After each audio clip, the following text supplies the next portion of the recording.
All right. And action. All right, everybody, welcome into the rant. I am Pugs Moran. These are the Kelly Moore Memorial Studios here in the beautiful Radio Misfits Southside Studios. RadioMisfits.com.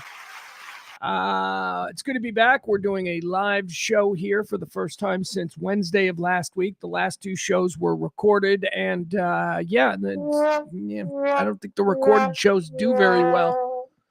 You're all just here for each other. You're all just here for the live chat experience, the interactive daily hang that we've been doing now for 5 years. And you know what? Gotta be honest. That's good enough for me. All right. Welcome in. Speaking of that chat room, we call it the chicken coop around here. Cluckers, chickens, cocks, roosters, hens, whatever you guys want to call yourselves. What I like to do every day is I like to imagine that the chat room is just like a Target the day after Thanksgiving, and everybody is lined up outside the Target just waiting for the doors to open up. So I reward, a la the Formula One vibe, I reward a platform. That's right. We do a platform. The first three people who are in the chat room every day waiting for this show to start, they get the drink from the big comically oversized bottle of champagne and kiss a pretty girl in a skin-tight fire suit. Never really understood that. If you watch a lot of racing, as I do, I'm a big fan of racing, you'll notice that they always have models on stage next to the winners, beautiful models, F1, the higher, actually probably at every level, but I bet the models get hotter as you get up to the, top levels. They always have a model up there on the podium with the first, second, and third place finishers in the race. And she's always wearing a fire suit, like she's been hanging out changing tires in the pits the whole race. And not just, drinking champagne with her 80-year-old boyfriend in some super suite. Anyway, we like to give a podium that's first, second, and third place. Those are the first three people in the chat room. Today we've got Al, first place, Barney right behind him, and Adam. That's our first, second, and third place. That's our podium for today. Al, Barney, and Adam. Thank you so much, boys. That's not all we do around here. We also like to thank our August heroes. That's right. What are our August heroes? Those are the people who have tipped this show in the month of August. We rely on your gratuities for 5 years. You people, if you like the show, you drop a little something, and I am ever so appreciative. We've got some consistent ones, people who just do it every single month with consistency. We depend on it. Like any good corporation, we plan our next quarter based on what we project people to continue to do. We need your help. That time of the month. Our August heroes, the people who have already dropped a little something in either the Venmo or the Cash App for the month of August. Thank you to Leslie C. She was first in. Cleared the decks first. Woke up morning of August 1st and dropped a little something. She got her soul right. So she's here free and clear in the chat room. Thank you. Peter's so consistent. Peter does the bartender thing, which I love, which is drops a little something here, drops a little something there. He's constantly tipping. He is the guy that pretty much puts the gas in my car. Peter, thank you so much. Peter, we've got Barney. Barney is consistent as the day is long. Barney, thank you so much. And the new one that I've added over the weekend because I didn't see him. Should have been added to the Friday tally, but he wasn't there. It's Big Al. Thank you to Big Al. Get your name added to the heroes wall. Join Leslie C., Peter, Barney, and Big Al as people who can hold their head up high in the chat room and say, yes, sir, I do. I support this kind of talk radio. Kind of talk radio doesn't carry water for any one political organization, hates the Republicans as much as it hates the Democrats, and is so disgusted by all of it. Well, we just don't like to talk about that shit because there are a lot more interesting things in this world to spend our days pondering than, that stuff. But there is a place for it, and there are plenty of other spots online and streaming live right now probably that you can get that. But that's not what we do here. All right, I've said my piece. Please do support the show. That would be freaking great because yeah. Show could use your help now. Oh my God. All right. So drop a little something again in the Venmo or the Cash App. Let's see. We got a bunch of stuff that off the top of my head. So Friday, when you were listening to that hastily thrown together little rant, I'm sorry. I'm not happy about Friday's show. But whatever, go back, check it out. Find everything there on Radio Misfits on YouTube. Radio Misfits, nice little. You find them all. You can find them all there. So on Friday, I had to drive my 17-year-old son. I'm so depressed. It was such a depressing weekend. And if I'm being honest with you, I'm still kind of like a little bit snap out of it. I can, because I have the tools to force myself to snap out of it. Years of therapy have provided me with a nice little toolbox for when these little mental things happen, things I can do. One of them is come here and hang out with you guys. So I thank you for that.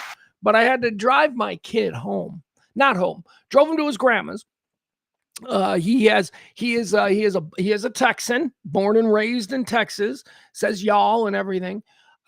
He is a Texan, but both of his parents are genetic Illinoisans. He's got his dad from Northern Illinois, his mom from Southern Illinois. So I drove down to his my former mother-in-law, my son's grandma's house down there outside St. Louis on the Illinois side of the Mississippi River down there. They're river folk. They are river folk. Let me tell you something about river people. I don't know, and I'm speaking now, I guess, to my Texas friends, because river towns are a thing all unto themselves. They are river town, man. River people are awesome. All right, just let me tell you, river people are awesome. They're like some of the best people you could ever meet. You know why? Because they put up with bullshit all the time. And when I say river people, what I mean is specifically people who live along in cities, rivers like the Mississippi, which is, what we're talking about in this case. Big, giant rivers that just, all kinds of shit moves down them.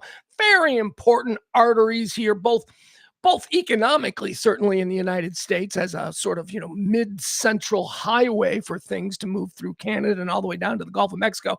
It's a busy, big, action-packed river, and there are cities lining this river. In every single one of these cities, and I'm quite familiar with a number of them being from Illinois and having all of these river people in our state, they're the best. They're the best. River people are the absolute best people. You want to know why? Because they're the people who stay in the towns. And I told you, I said it's because they put up with a lot of bullshit. They do.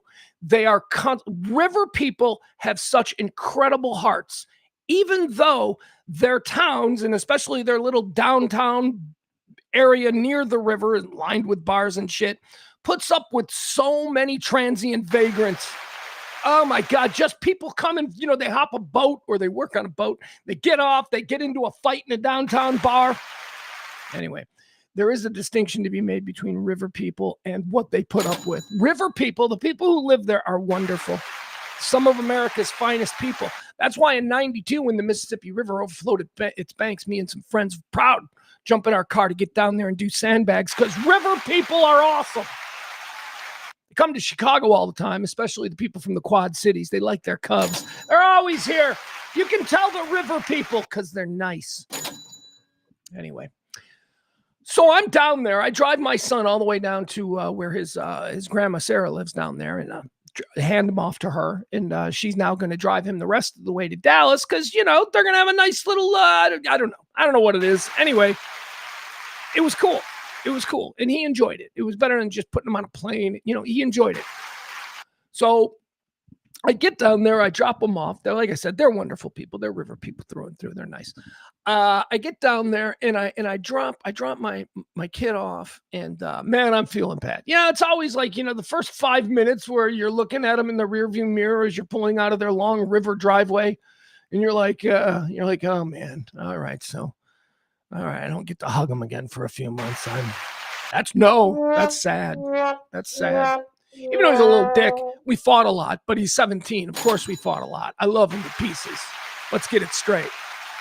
He's working on some attitude issues. He's working on them. So as I'm pulling out of the driveway there at Grandma's, dropping my 17-year-old son after having him for the better part of the last 2-3 months,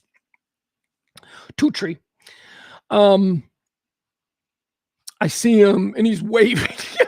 just like, man, I mean, I had no music on the radio because any song would have just made me cry. So I pull out, and I'm like, I gotta get my shit together. And by the way, we're in a river town, so that means gas prices are low. Low gas prices down there in this river town. Prices on the highway from Chicago down to the St. Louis region, prices on the highway were averaging about $4.30 a gallon. I get down into Rivertown, it's $3.79. So I filled up. And I'm feeling sad, and I got to fill up for the gas ride for the ride back up to Chicago. And it's kind of starting to get dark. It's like 7:00. And I pull into a Casey's. And I don't know if you people, I think Casey's might be a Midwestern thing, but for all your crowing about Buc-ee's, there's something about a Casey's. Casey's seems to be the general store, 7-Eleven. It's a 7-Eleven. Casey's seems to be the 7-Eleven that has taken root in Midwestern small towns. That's where you see them. River towns for sure. All up and down the Mississippi River, you're going to find Casey's. Casey's are terrific. I just love them so much. They are so great. Anyway, so I pull into this Casey's, and I'm going to get gas, maybe a slice of pizza, because Casey's, just as Buc-ee's is known for their brisket, Casey's is shockingly known for their incredibly tasty pizza. Yeah. I'm a pizza snob. Y'all know this, but don't turn your nose up there at a Casey's pizza should you ever find yourself, I don't know, in the middle of Iowa or something. Anyway, so I pull into this Casey's, and I'm gassing up, and I go inside, and I need to get myself a little something to drink, right, for a road soda, if you will, for the 300 miles or so that I got in front of me on this Friday night. So I'm about to have the hiccups. So I'm standing in line at the Casey's, small town river people Casey's. I'm in a sad mood, but I know where I am, so the vibe is good. And it's, a Friday night, and there's, workmen getting their 12ers of beer. I'm going to hiccup or whatever. There it comes. All right. Jesus. Oh, for crying out loud. Oh my God. I'm in the middle of a serious story. This is why I'm not successful. Or why, if anybody would notice, I would be immensely successful. Because this is stream of consciousness, performative genius, if you ask me. But then again, I'm probably crazy. Probably. Fuck. Fudge. Excuse me. Try not to swear anymore. Trying to be more mainstream acceptable. Oh, boy, this is going to be a problem. Hi, chatters, Coopers, if you will. Mikey D says he's originally from Memphis. I don't know if that means he knows Casey's, but anyway, okay. Still hiccuping. Oh, there's Maddie. Phone still issues. That's a private message for Maddie.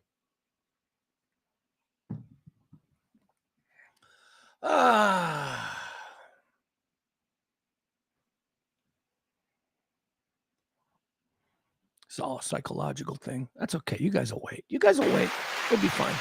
I'll get through the hiccups. We'll be fine. We got nothing to do today, and I got a lot of stuff to talk about. I think I might have the hiccups beat.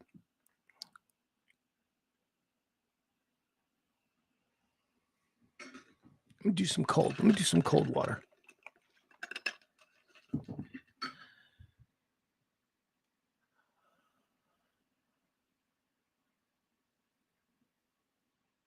So as I was saying, I was at this Casey's down there in River Country, and I'm getting something to drink because I need a road soda. It's like 300 miles all the way back to Chicago. It's 7:00. The car is filled with gas now, by the way, $3.79 or $3.69. I don't know, something like that. It was way better than what the average was on the way down, so I filled up at the Casey's there in the river town right across from St. Louis in Illinois.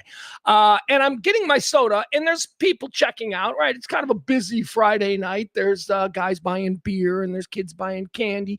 And then I finally get up there, and I'm standing there, and all I got is my little drink. And there is a pregnant woman, just, oh my God, glowing. Like, like planned. This was obviously a planned pregnancy, right? She looked like a little yuppie woman. She's professional. She had a nice SUV, I noticed. Why? Oh, she was wearing white. She was wearing like a white sundress. She just looked like an angel, just beaming, probably a good 7-8 months pregnant, just, huge as they come. And she's in front of me and she's chatting it up with the people at Casey's because this is a river town and everybody knows each other. Everybody. And, old Blanche will call her. She's behind the counter there. And she's like, oh, her name was Erin. I remember that. She's like, oh, Erin, any day now. And Erin's like, blah, blah, talking, She's glowing. She's a pregnant woman. And I'm standing there, right? I'm all sad because my kid in the rearview mirror and all that. And I'm sleeping and I'm just kind of not even paying attention. But I'm not mad. I am not mad at all. I'm in another world. I'm thinking about the 300 miles. I got this radiant pregnant woman in front of me. It's not a problem at all. And then I get woken from my daze because I'm kind of just looking around. I get woken from my daze and I see this angel of a pregnant woman. She's staring me right in the face and she goes, oh my goodness, is that all you have? Like I had a soda. And I'm like, yeah. And she goes, all right, I'm paying for that. You can go. And I'm like, what? I go, what? I wasn't even paying attention. She thought that she was inconveniencing me by pulling out her little picture of, I don't know, some sonogram or something.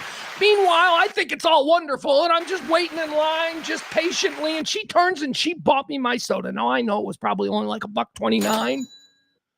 But I turned to her and I almost started to cry because of the emotional situation I was in. I just looked at her and I went, that is the nicest damn thing anybody has done for me in a long time. And she laughed and she goes, well, I'm wasting your time. And I go, no, you're not. And I just turned and walked out and she followed me. And I said, you know what? Thank you. That was really sweet of you. And she goes, oh, don't think anything of it. And I'm like, okay. I didn't say anything about a pregnancy because, you don't want to mention it. I'm not defining her by her pregnancy. But my goodness, that's river people, man. That river people are so nice. I once watched, I was down there years ago, back when I was married to my son's mother. And we went to a local bar. And I saw the nicest bar fight you are ever going to see. And that's pretty much where I came up with my river people are just different. It was a nice fight. It was like they were fighting, but they were really mad and they were yelling and shoving. And then some bartender came over and talked to them both. And they went and sat down and everything was fine. I was like, that was the nicest bar fight I've ever seen. River people. Anyway. That's what I got to say about river people. Hi, Jen. Jen's here. She's late. Don't ever worry about being late. You know why, Jen? Because half the time I'm late as well. And it's not that big of a deal around here. All right. We got a lot of stuff that we're going to get into today. Let's see. We're going to do all the regular stuff, the dick of the days, the 3 videos, and all that kind of stuff. But there are a few deep dive moments in today's show. And we're going to run through it pretty quickly today because we did get a late start. And I do have some things that I'm needed to do later today. So we're going to talk about, some of the headlines. We're going to get caught up on Iran because we start every show with what the hell's happening in Iran. Right. I'll give you some other stuff, a couple other random things we'll quickly talk about. But then I want to get into this WNBA situation. Are you guys following what's happening with the WNBA? The WNBA has an all hands on deck meeting planned where they're going to once and for all, they're going to define what a woman is. And oh my God, the whole sporting world is watching with bated breath at what the WNBA decides is a woman. Now, all of this comes because of, it began with Sophie Cunningham of the Fever, the Indianapolis Fever, being asked a question, her answering it. That turned into guys like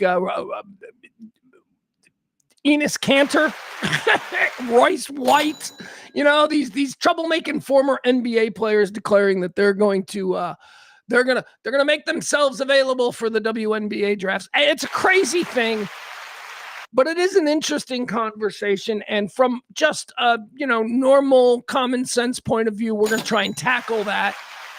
It's going to make some people angry, and some people are going to go, I don't know why anybody's angry about what he just said, but let's go. Let's get into the WNBA and their woman problems that they will be addressing this week at an all-hands-on-deck league meeting. Also, we're going to talk about, we've got a video. This comes from a video that actually comes from Dallas. But it's something that my son and I noticed while walking around Chicago, a state where Illinois, where marijuana is legal. The smell is everywhere. You're like, oh, somebody's smoking weed right there. Oh, we're walking through the park. Somebody's smoking weed, which, I don't have a problem with at all. I mean, it's like a concert vibe, that's what it takes you back to. In the past, like the only place that you would be, like 1989, the only place you'd be where you'd smell weed so freely was at a concert. And I don't remember us going, God damn it, place reeks of weed. I don't remember anybody saying that. But they do now, and so we're going to address that. And more to the point, a video coming to us out of Dallas where a group of people were refused dining at a restaurant because the manager came over and said, you people reek of weed. So we're going to talk about this. It's very complicated because, up until about 1990, everyone in the world reeked of cigarettes. It didn't seem to be that big of a problem, but okay, so let's do that. You people, you smell like weed, and we need to talk about it. So we're going to get into that. Also, we're going to talk about Nellie. Nellie died. Don Nelson died. Had an opportunity to meet him a couple of times. Had an opportunity to sit and just kind of listen to him tell stories once at a charity event. I was with an advertiser. Well, I was with a girl who wanted me to go to this charity thing. But at the charity thing was one of our advertisers. So I started hanging out with him. And he was a big advertiser with the Mavericks. So at some point in the night, I found myself sitting at a banquet table all dressed up, listening to Don Nelson hold court. So we're going to go through his career. What a remarkable man he was. But River people, this, by the way, just thinking about it now, Don Nelson was River people. What I just said about Don Nelson's from the Quad Cities. He's an Illinois basketball legend. He's Iowa basketball legend. He's River people through and through. So we're going to explore the life of the great, the iconic Don Nelson, who left us yesterday at 86 years old there in Frisco, Texas.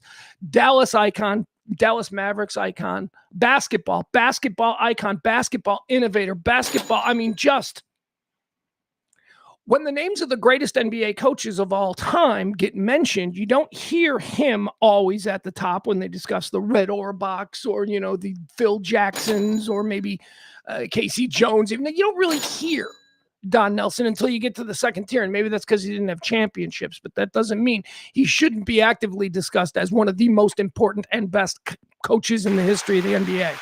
Innovative, changed the game multiple times throughout his career. So we'll talk a little bit about Don Nelson. We'll pay tribute to him. What else do I want to get into? I guess we'll do the dick of the day stuff. Oh, I forgot about generations. I found something.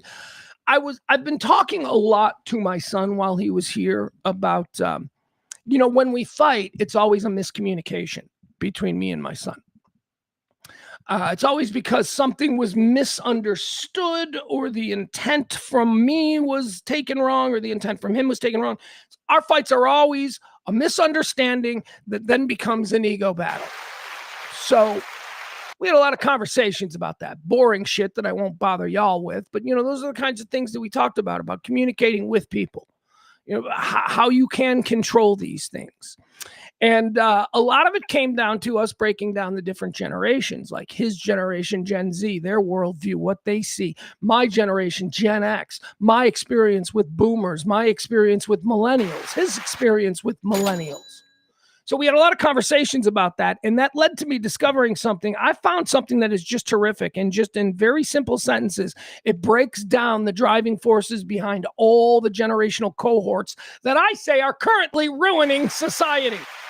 So we're going to talk about that. We're going to delve into a little bit of generational talk, maybe figure out how we can, better get along.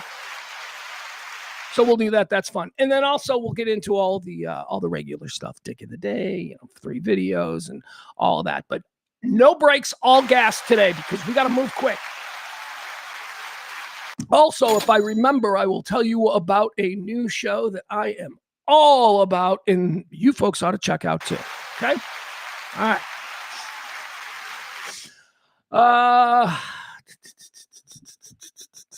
Mikey D on Don Nelson says Nellie moved back to Frisco from Hawaii. Yeah, he did earlier this year. Sadly, it may be because, the end was near and he's got a lot of grandkids, and Texas, Frisco is probably easier for everybody to get together and hang out with Grandpa than Hawaii. But yeah, he famously was growing weed in Hawaii for like the last 20 years. Nellie's a dude, man.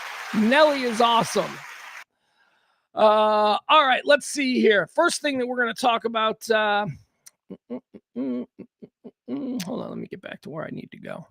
We haven't been knocked off the air yet, which scares me because that means that I'm going to get comfortable away from all this and we're going to get knocked off the air. And that is not going to be good.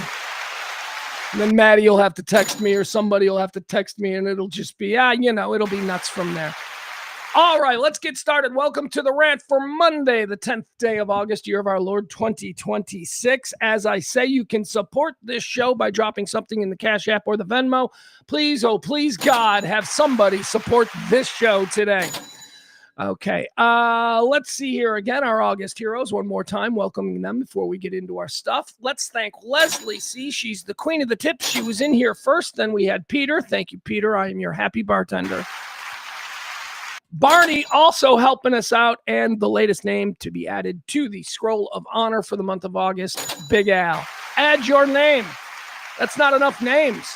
Geez, we're 10 days in. We don't even have 10 names. All right, guys, let's talk about the big story. So Iran is now making demands here in whatever the hell is going on over there. Remember, February 27th, our big problem with Iran was a bunch of people trying to get clicks were going on making videos talking about how they're close to having a nuclear bomb, and we can't have that. Of course, that whole sort of tone was a hard right turn from what had preceded it, which was no war with Iran. No more wars. So remember, but then Epstein became a story that wouldn't go away.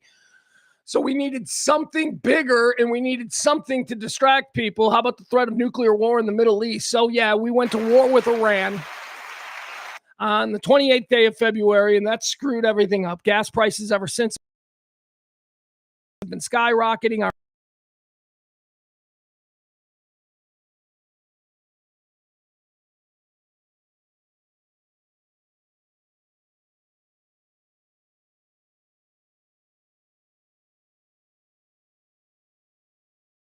7th day of September, the strait was open. There was, I'm on the page. We almost lost the connection. All right, on the 27th day, the strait was open. It was being co-managed by a group consisting of both Iranian and UAE people, management, who were representing the West. So there were no real problems there with the strait. On the 28th, we went to war. Now the strait is all Iran's. Iran controls the strait 100%. They're making some deals with some countries, but not us, not anybody that has ties to the United States, Saudi Arabia, or who else? Israel, of course. We can't use the strait, so none of our Western oil is getting through, and our prices are going nuts. And this is why no president for the last 47 years has done this. Do you remember our current president was up there saying that, patting himself on the back, saying that this is because no president had the balls. No, it's just that no president wanted to do this to the American people for no gains. And when I say no gains, we are talking about not even getting back to where we were on February 27th. At this point in the game, Iran is dictating the terms to the president of the United States. Iran is saying, nah, this shit's going to go on. We're going to keep this strait all jacked up until you now do. Here are the list of demands. This is what Iran is claiming they're going to need. Iran insists, by the way, here's the headline from the New York Times today. Iran insists that the strait will stay closed until the United States agrees to their list of demands. Spokesperson for the Iranian Foreign Ministry said that talks with Oman on shipping routes in the Strait of Hormuz were entirely separate from any discussions to fully reopen the waterway to Western access. So they made a deal with Oman. Iran is out there wildcatting. They're just making deals on their own now and not including America at all. So Oman is now like, okay, we can use it. Okay, cool. But these have nothing to do with us and our interests in the region. Iran is making demands. The demands include the lifting of the U.S. naval blockade and all sanctions on Iran. The one thing that Iran wants to open the strait. U.S. troops, not U.S. troops, U.S. ships, U.S. Navy ships, they have to get the fuck out of there. Because right now they're like sort of hanging out outside Iranian ports causing troubles for them. So they got to get the fuck out of there. Iran's saying, okay, you want this to stop? Get out. Get out. That's what they're saying. They're also saying that they want all sanctions against Iran dropped. No more sanctions. Even the ones that preceded this on February 27th, there were all kinds of sanctions on Iran. Iran is now saying, no, even them, bitch. This is the tone that Iran is saying to the West, us, the United States. Bitch, you're our bitch. We can go on forever doing this, and we will until you give us everything. Ugh. God, I feel so freaking cucked as a patriotic American right now. Okay, so Iran demands the lifting of U.S. naval blockade and all sanctions on Iran. They also insist on the withdrawal of American forces from around the country and the region. These are all deal breakers. These are all like things that we will not do. The region, you mean you are demanding that we pull out of Saudi Arabia? You mean that you're demanding that we pull out of Kuwait? Their demands are crazy. Okay, so again, let's go back. This is what Iran is demanding, lifting of all the blockade and all of the sanctions on Iran. They want American forces gone from the country and the region. They then want, and here you go, this is where they're really going to dangle their dick in Trump's face. They want payment. They want war reparations for all the shit that we blew up. Billions and billions and billions they want. Big bag of cash for the shit we did. We're in trouble here, folks. This war is not going to end. Trump's not going to. I mean, look, if Trump okayed this deal, which, by the way, a lot of these things were in the peace memo. Remember the peace memo from a couple of months ago? Yeah, we'll get into that. All right, so Iran is demanding the lifting of the U.S. naval blockade, all sanctions on Iran to be withdrawn. They're also demanding the withdrawal of American forces from around the country and the region. They want the repayment, or they want the payment of war reparations. They want the release of all frozen Iranian assets and the end of attacks on Iran's allies in the region. Who are Iran's ally? Who are they talking? Terror groups. They're talking about terror groups. They want Trump to give them all the money for the shit that America has blown up over the last couple of months. They want us out of the region, not just the blockades of Iranian ports, but they want us out of our bases spread out in the region. They want a big... They want all the sanctions gone. They want the frozen assets from the last 50 years to be re-released to them. And they want us to stop trying to end the terror groups, the proxy groups. That's what Iran is demanding. So they're not on their knees. As a matter of fact, they are in their holes and they are dug in. And I've been saying this about these kinds of people. These are not, look, by the standards of withstanding a relentless military attack, these people are built different than we are. Okay, born and raised in the suburbs of Chicago or North Texas or wherever you were raised, those people are built different. And if we think that we're just going to relentlessly bomb them and maybe put all of these sanctions on them and we're going to cause food shortages, if we, the Americans, think that they're going to crumble before we do with our gas prices and our ground beef, you're nuts. Those people's level of life expectation is far lower than ours. They're going to be able to withstand this. And Trump is betting that they won't. Mr. Trump has declared the June agreement, the memo, which offered a lot of those things. A lot of those things were offered. Remember the very controversial reparations that were included in the memo? That was one of the reasons that thing fell apart, because the media found out that the memo from a couple of months ago included that we're going to rebuild Iran for them. And then it fell apart, and then it fell apart for a whole bunch of other reasons. It says these demands, many of them were detailed in the ceasefire agreement known as the memo, the peace memo, that the United States and Iran signed back in June. though that document said that sanctions would be fully lifted only in the event of a final deal regarding Iran's nuclear program. So the memo was about, we will lift all the sanctions once we are satisfied that you have, Iran, ended your nuclear program. Now, this is a very important aspect of this, because if you recall, most people in this country, I think most normal people in this country, were against any idea of war in Iran. It's one of the reasons that Kamala Harris lost a great number of independents, because she was branded as someone who was more likely to go to war with Iran. Trump wasn't. Trump was going to keep us out of that stuff. Well, here we are. Now we're at war with Iran. And suddenly a whole bunch of people who would not vote for Kamala Harris for that very reason started to justify war with Iran by saying what? Well, we can't allow them to have nukes, can we? And that was the message. And that was how they made people now support Trump's complete 180 turn on war with Iran. We can't allow them to have nukes, can we?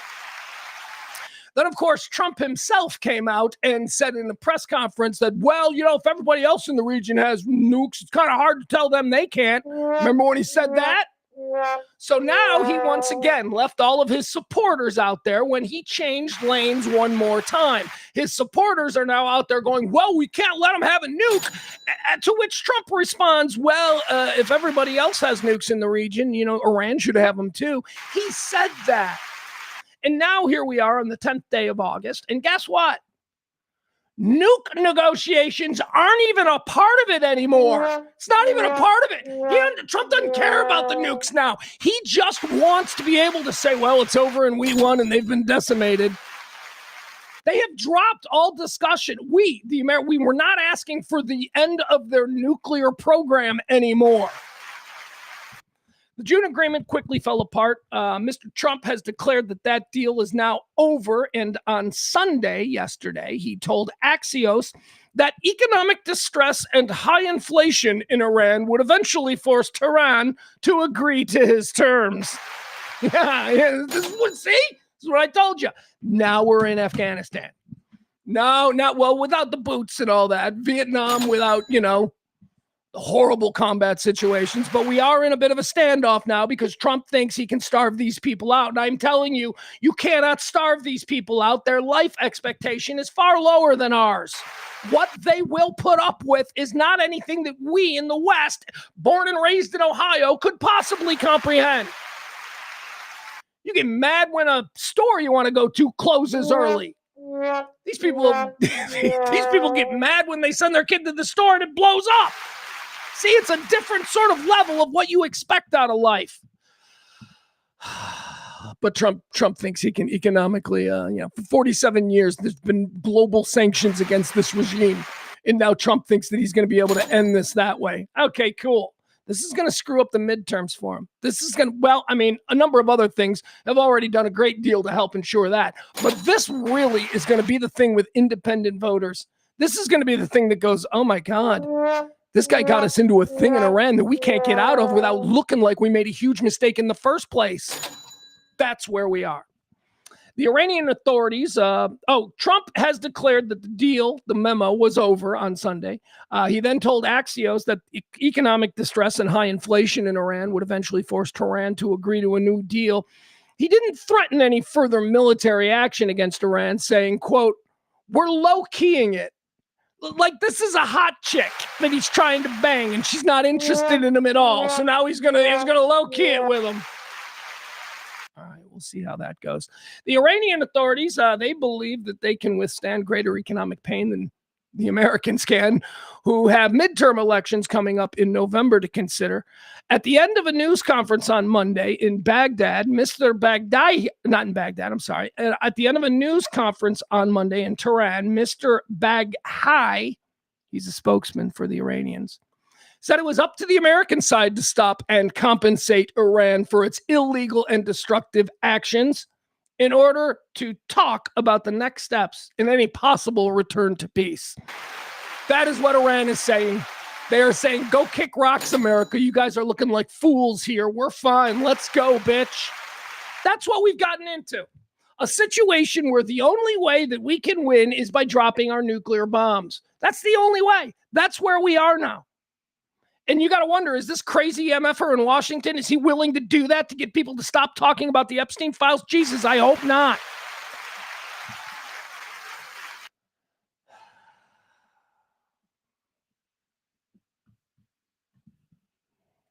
Sorry, I'm looking at the chat room. I'm just trying to see if there's anybody in the chat room here. Oh, here we go. Maddie says, does Israel know we are low-keying it? Oh, that's the other thing. We yesterday, we asked Israel to accept our terms for peace between Israel and Palestine. And Israel told us to go kick rocks. Israel's like, no. Yeah, on a completely separate track, the United States, Marco Rubio and his boys, they were trying to get Netanyahu in Israel to accept peace terms authored by this administration between the Israelis and the Palestinians. And the Palestinians, or the Israelis, I should say, told America to go kick rocks. Nobody takes us seriously anymore. Yeah, Bill, you're absolutely right. But we know this won't happen. You know what will happen? My 17-year-old, not Barron Trump. That's why he doesn't really care. It's absolutely insane. All right. Let's see here. What else do we want to do? What else is happening? There was some other stuff. Yeah, there's some random stuff here over the weekend that I should mention that caught my attention that absolutely suck. Here's a story that I'm probably going to be doing more of, but I want to do some research on, and this may be one of them standalone videos that I release. But did you see the situation there in Alaska where like a boat with people, a fishing trawler or something was in trouble and it was going under and it put out a mayday? And the rules of maritime, the Titanic and all that, is that the first ship that hears it must go and save them. You hear it, you're the closest ship, you get your ass there and you help other people on the water. It doesn't matter who you are, you get your ass there and you save them. Well, in this particular case, and as I said, I'll be going into it more, Mark Zuckerberg's super yacht was the closest boat. And guess what? Mark Zuckerberg's super yacht completely ignored the mayday. A ferry boat, I think, was the next one on the scene. In the ferry boat, because they know where the other boats are, the ferry boat was like, yeah, get on, we'll help you. And then they're like, but where the fuck is this super yacht that just ignored the entire situation? Mark Zuckerberg's super yacht. Don't know if he was on it. That's why I want to do this story when I have a little bit more information. But Mark Zuckerberg's super yacht ignored some other people who are out there in Alaskan waters. Just totally ignored them. They'll be fine. Someone else will help them. I don't have to. I invented Facebook because I couldn't get laid. Other sad story that happened on the water this weekend. Did you see the incident over in New York outside the Statue of Liberty where a mother and her little baby were killed when their boat capsized? That story's horrible. Just out there sightseeing on a beautiful Sunday morning. Or maybe it was Saturday. I'm not entirely sure. I heard about it on Sunday. A young mother and her little baby were killed when their boat, the boat that they were on sightseeing around the Statue of Liberty, capsized. The captain of the boat, he was arrested for a whole bunch of things. I don't know why, but it's a sad story. Sad story out there being a proud American, seeing the Statue of Liberty with your little baby, and all of a sudden you're dead. Not good. Another piece of random news from over the weekend. We've got a story we've been covering. Perez Hilton has been Baker acted. He is still, remember Perez Hilton? We did the story about him, celeb gossip columnist. Columnist, I don't know, blogger, I guess is more accurate. He was the cheap poor man's edition of TMZ back in the day, but he made his money. He was pretty successful. Perez Hilton went on a crazy live streaming rant last week, and apparently he was a threat to himself, and he was injuring himself. He was stabbing himself live on the stream. The police were called. There was a standoff. He finally gave in, and he went with police. He now apparently requires surgery. He's been Baker acted. He's being held against his Baker Act is the law there in Florida that allows them to hold you against your will when you're clearly having issues. That's where he is right now. He's still being held. He apparently injured himself to the extent that he needs surgery. So there you have it. That is the Perez Hilton update.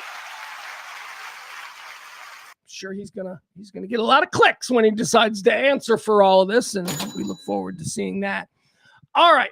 let's move on to kind of a crazy story that's happening. And I don't know so much if I have an opinion on it as it is. I'm fascinated by how this has developed and what it is now, and why one of the stupidest things I've ever heard is being perpetrated. I believe it's in Indianapolis this week. I'm not sure. Let's talk about the WNBA, a league. Let me tell you about the WNBA. I've sort of gone back and forth on WNBA. I feel like WNBA was forced on us. I feel like forced on us. A dumbass white man. Nothing was forced on me.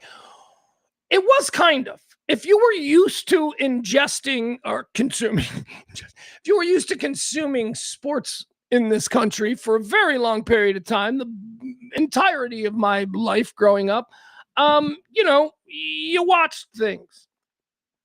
Sometimes you watch things that you didn't want to watch, like in the early days of ESPN, when you'd watch Australian rules football at 1 a.m. with your buddies, because why not?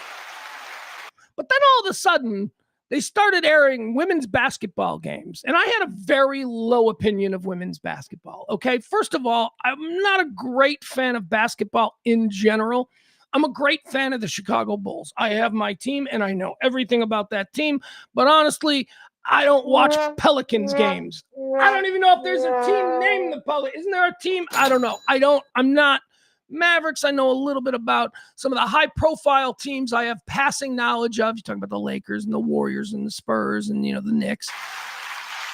But I'm not a big NBA guy or a big basketball guy. I won't just watch basketball to watch basketball. Unless it's the tournament, then it's a little bit different. But my point is this. I wasn't watching NBA basketball or WNBA basketball 15 years ago. Not even sure how long it's been around. But I didn't know anybody who was watching it. And it was everywhere. And I couldn't understand why nobody that I knew was watching it, yet it was everywhere, right? That was my own ignorance. I didn't understand. Now I do understand. Now I do understand that when I, as a man in my 30s or 40s, was being asked to accept this new sport, it didn't appeal to me. Therefore, I had this visceral reaction to it that it must not be good, because that's what the ego does. When something conflicts with how you feel instinctively, it's got to be defended, and your ego gets involved, and you start saying things like, "God, it's just lesser basketball." So for a long time, what I didn't understand about these feelings was that while not connecting with me, it was very deliberately and effectively connecting with little girls.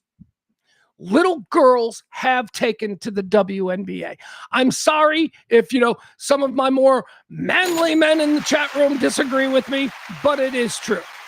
And when push comes to shove, why can't little girls have something that little boys have? If little boys have NBA basketball, and if little boys have NFL football and all of this stuff, why can't little girls in America also have WNBA or women's soccer or whatever it is?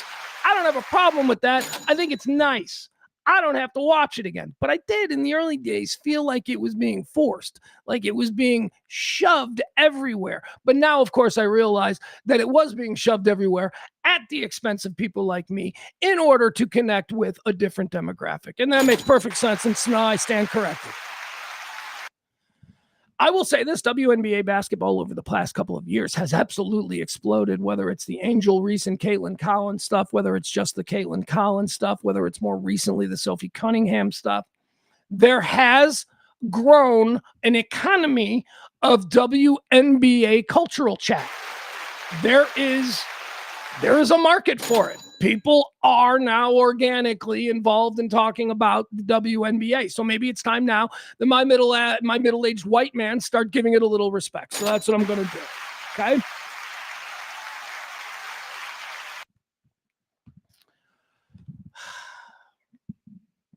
The WNBA is asking, what is a woman? Now, I explained all my thoughts there on the WNBA and how I've evolved as a sports consumer in America. I actually watched some WNBA over not this weekend, but the weekend before. You know why? Because my 17-year-old son doesn't have the hangups that I have. He's just watching people compete. So, but the WNBA has gotten themselves in a little bit of a pickle. And the commissioner of the league, the commissioner of the WNBA, Kathy Engelbert, if that is her real name, WNBA Commissioner Kathy Engelbert has issued a memo stating that a task force of team executives and general managers will meet specifically to discuss and formalize transgender player policies. She reiterated that preserving the integrity of our game and ensuring fair competition are top priorities. Now, why is this emergency all hands on deck meeting being called by WNBA Commissioner Kathy Engelbert?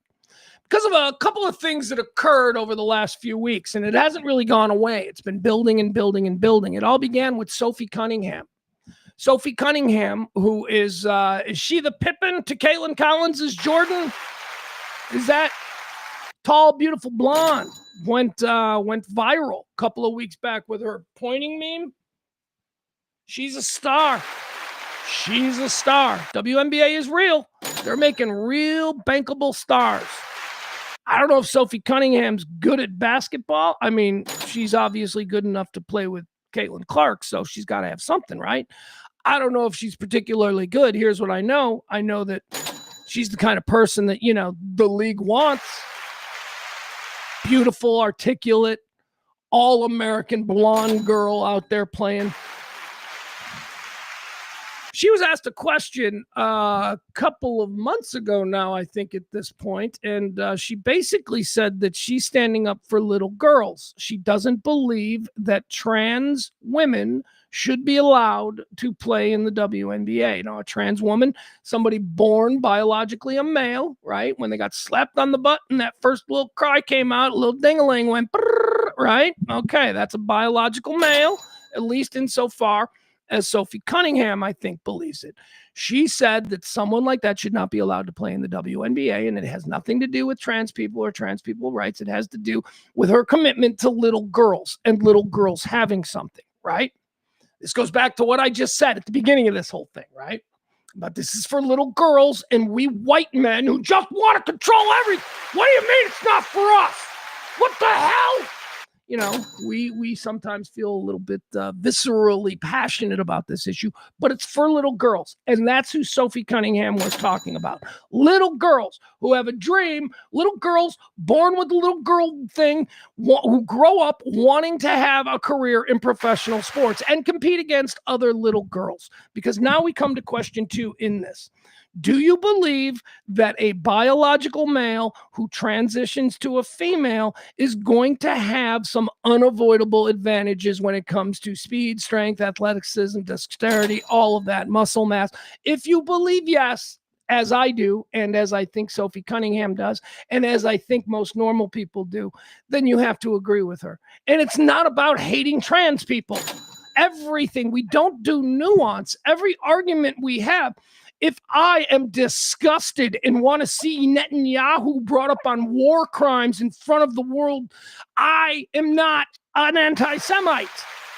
I am anti-Benjamin Netanyahu and his military strategy against the people of Lebanon.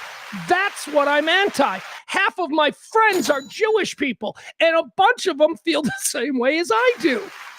But we don't do nuance in this country. So if you're against the actions of the Israeli military and the government of Benjamin Netanyahu, you're not just merely against that for political reasons. You're an anti-Semite in league with the Nazis. And that shit's got to stop. Same thing with trans.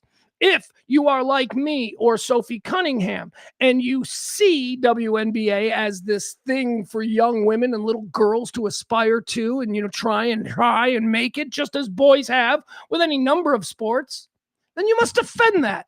And if you also agree, as I just presented to you, that biological males who transition to women have certain advantages physically, then you got to agree with Sophie. And it doesn't mean that we're anti-trans. It just means that we're pro-little girl. But there is a difference. That, I believe, is the common sense approach. Anyway, she was asked again. Here's Sophie Cunningham speaking on the subject. I'm going to let her talk here. It's about 2 minutes. She's going to get into her feelings, and I think she makes it perfectly clear. This is from just a couple of weeks ago, okay? Now, again, this story which all concerns the WNBA's all hands on deck. Let's figure out what a woman is meeting this week. This story has been growing for months. This is her second or third response to it. Again, it's Sophie Cunningham on the subject of trans women playing in the WNBA. Here she is.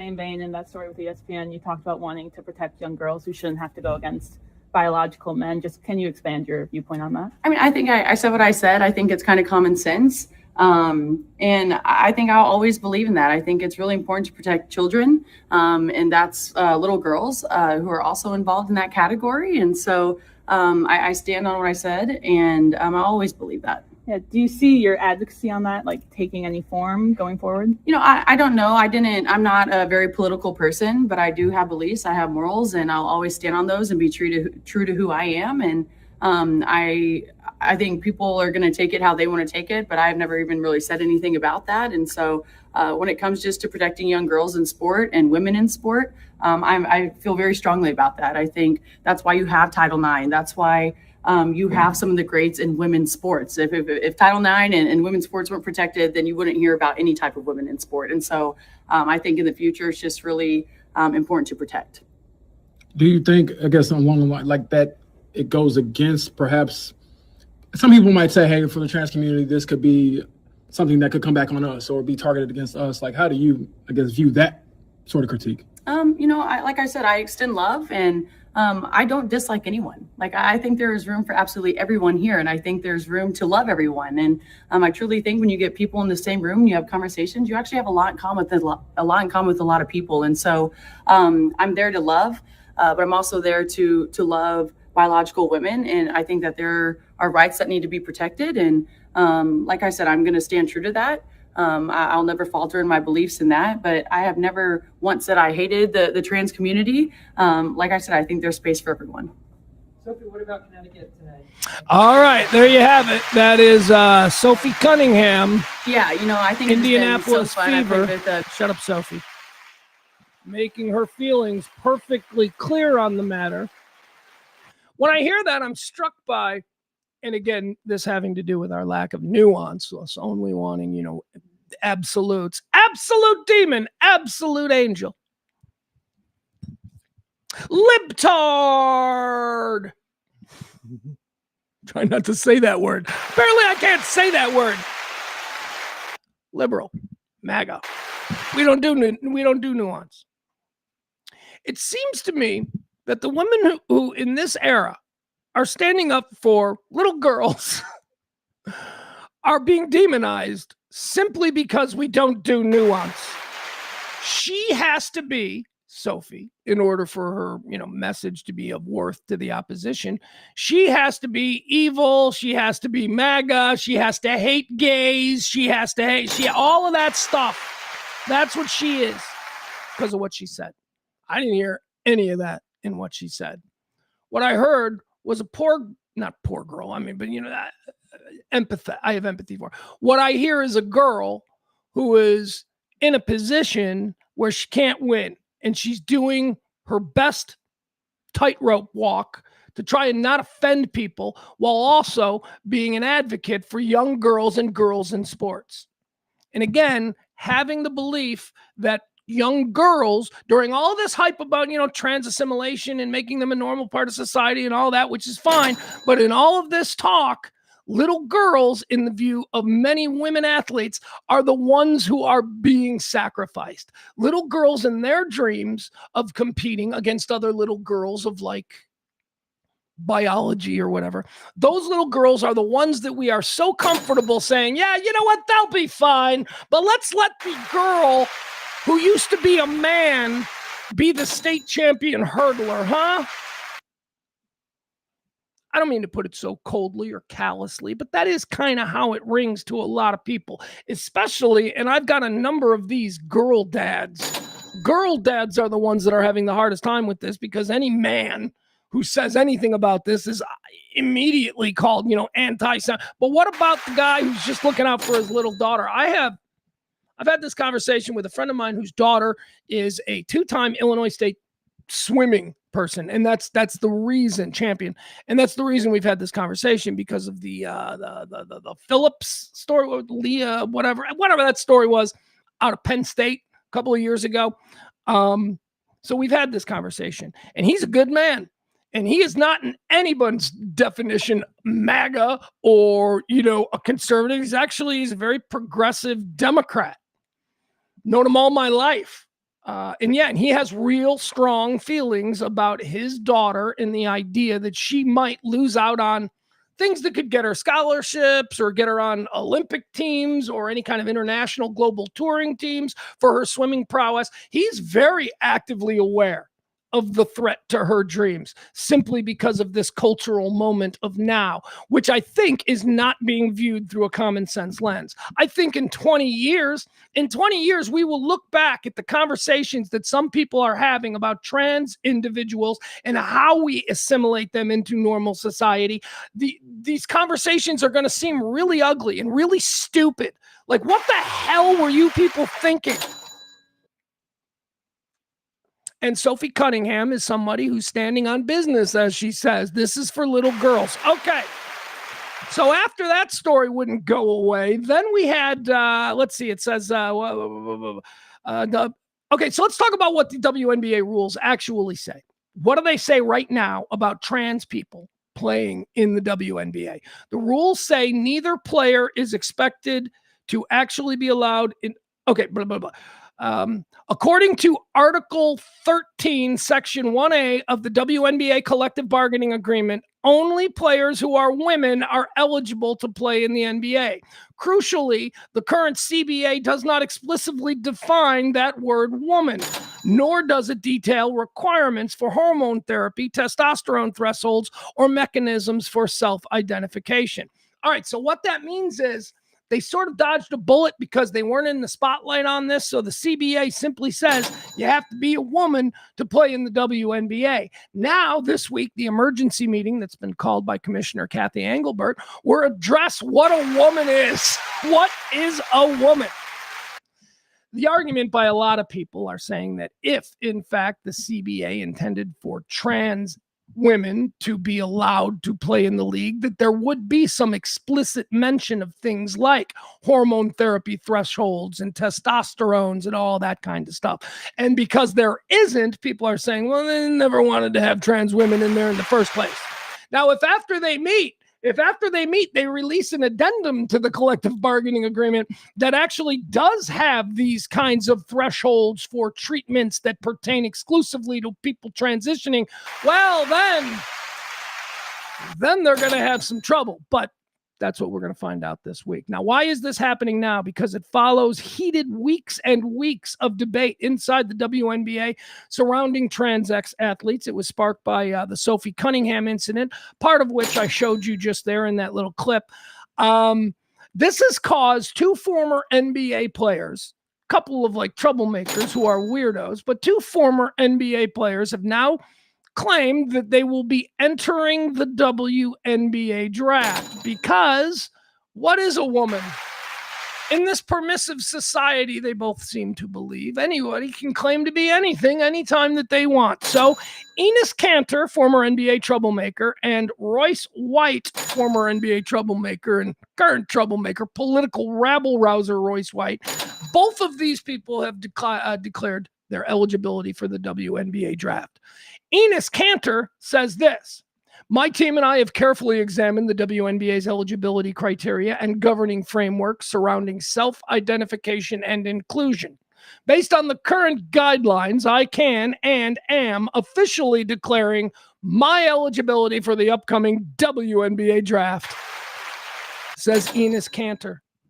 He was followed by Royce White. Many believe they're coordinating this with special interest groups. Royce White then told Fox News Digital he'd be doing the same. Royce White says, I'm transgender. I'm a woman. I identify as sometimes a woman for the purpose of basketball, professional basketball. So I'll be declaring for the WNBA draft as well, Royce White says. Regardless of the attention the announcement generated, neither player was ever likely to actually be eligible for the draft. The WNBA CBA states only that players who are women are eligible to play in the NBA. It does not define women. It contain a self-identification pathway okay. So the WNBA doesn't say, it just says you got to be a woman. It doesn't say anything about you can just declare yourself a woman. So they're not going to allow them in the draft. This is a political stunt by both. Both announcements by the former NBA players, Cantor and White, have been widely viewed as political commentary, challenging the league's eligibility language rather than serious athletic pursuits. As of the latest reporting, neither player has formally walked back their declarations. Robin Lopez, he's a retired NBA player himself. He has some comments on both Enes Kanter and Royce White. He says, Robin Lopez took a direct shot at both men. Robin Lopez says about both Kanter and Wright. My biggest issue, if you're being drafted by a team, people are saying, we want you around for 4 years. And I just can't imagine anybody wanting Enes Kanter or Royce White around them for 4 minutes, let alone 4 years. There's Robin Lopez. Goes on to say, we've seen this illustrated whenever Enes is near Turkey or Royce comes close to logic/reality. Both jabs from Lopez had specific targets. Kanter has spent years in an openly hostile relationship with the Turkish government, and White has drawn attention and criticism for a string of controversial pro-MAGA political statements. All right, so that's the situation. They're being forced, the WNBA, to define in their collective bargaining agreement what a woman is, so we wait with bated breath.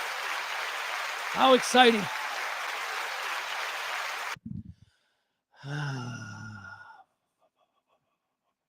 So should I try? Should I try? What is a woman? Here's what I would say was, okay, I'm king of the world. Pugs, you know what? You seem logical. We're going to make you in charge of everything. All right, king of the world. Here's what I say.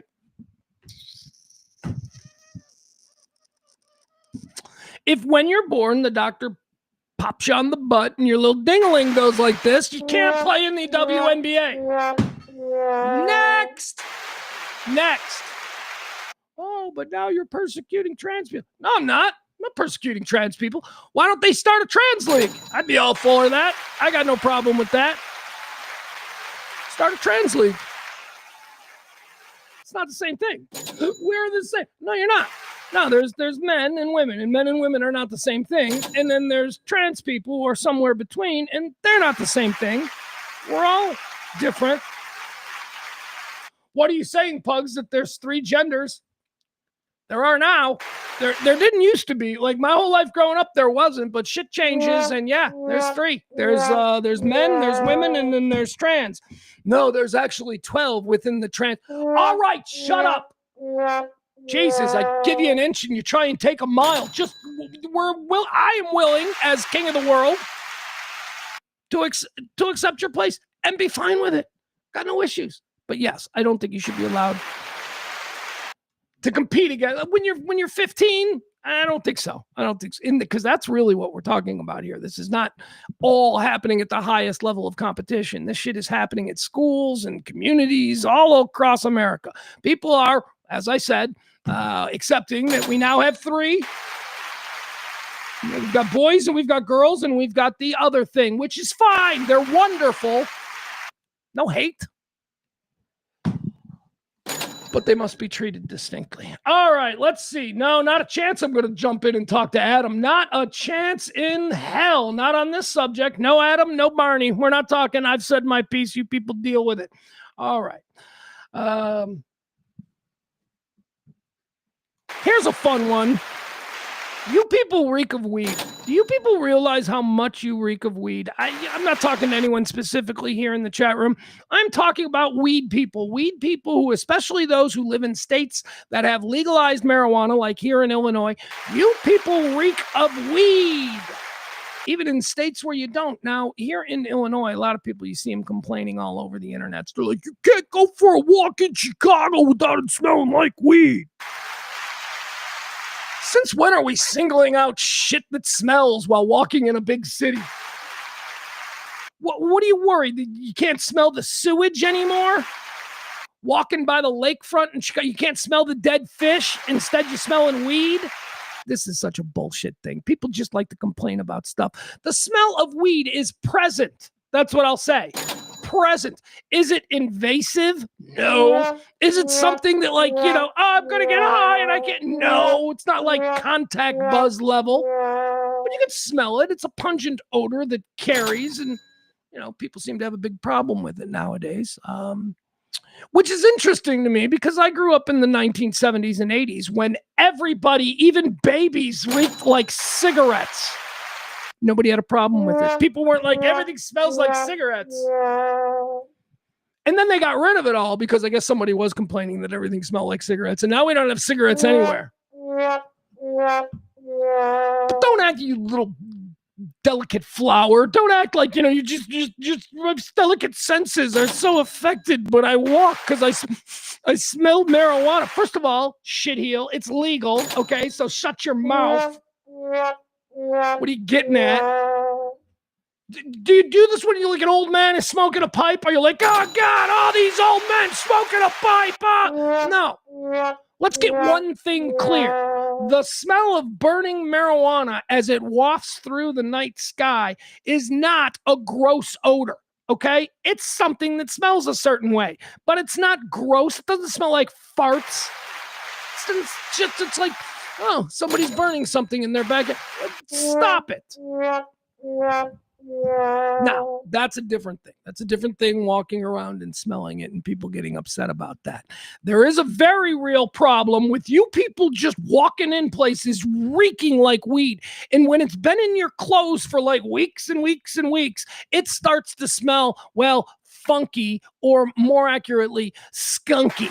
You start to smell skunky, you weed heads, whether it's your hair, whatever, but you just start to smell not like the good weed that's burnt and wafting through the night sky.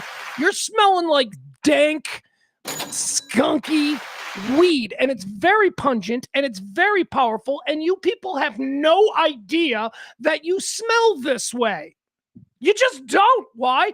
Because let's give you this scenario. Okay, so you're at a work meeting.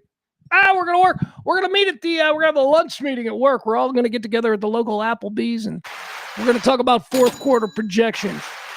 Yeah. When you get high in your car in the parking lot before you walk into Applebee's, you can't smell it because you're in it. And then the cloud settles and you get out and you walk in, and every single person you walk by is going, that dude's getting high. You ain't fooling anybody. This used to be the thing for teenagers. I believe they invented Axe body spray for this very reason. Nothing covers up the smell of marijuana odor quite like Axe body spray, and I think this is why it took off. But anyway, that's a whole other conversation. Let me show you this video. This comes to us from not a place where weed is legal, but a place where now, as of August 1st, all forms of it are illegal, including hemp. Yes, I'm talking about Texas. This comes to us from Dallas. This is a restaurant in the Dallas area. These people have walked into a restaurant and they absolutely reek of weed. We're going to break it down a little bit. And they're denying that they do. And I am telling you, I can smell them through the video, especially the two dudes. Here you go. Oh, and also it's being called racist because they're black. Because they're black people who reek like weed. And it can't be that they reek like weed. It's got to be segregation in Texas. Here we go. So you're saying you can't serve us because of why? I can't smell you. I can't serve you because I smelled it when... Do you smoke? This guy, she's going around the table. She's like, do you smoke? Do you smoke? When do you see the two dudes? The two dudes are so high. The two women who don't smoke, you can tell she don't smoke because she's all keyed up. She's like, I want to fight with you right now. I want to, that's what she's into. But look at her man here. Her man's here she's like, do you smoke? This guy's great. Wait till you see his friend. Hold on. Do you smoke? Do you He's like, no, man, I don't smoke. smoke? Do you smoke?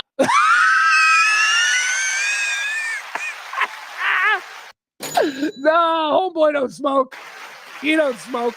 These dudes reek of weed, and their ladies probably don't, but the dudes do. And, well, Mama's handling it. Let's watch it again from the beginning. But those two are awesome. So you're saying you can't serve us because of why?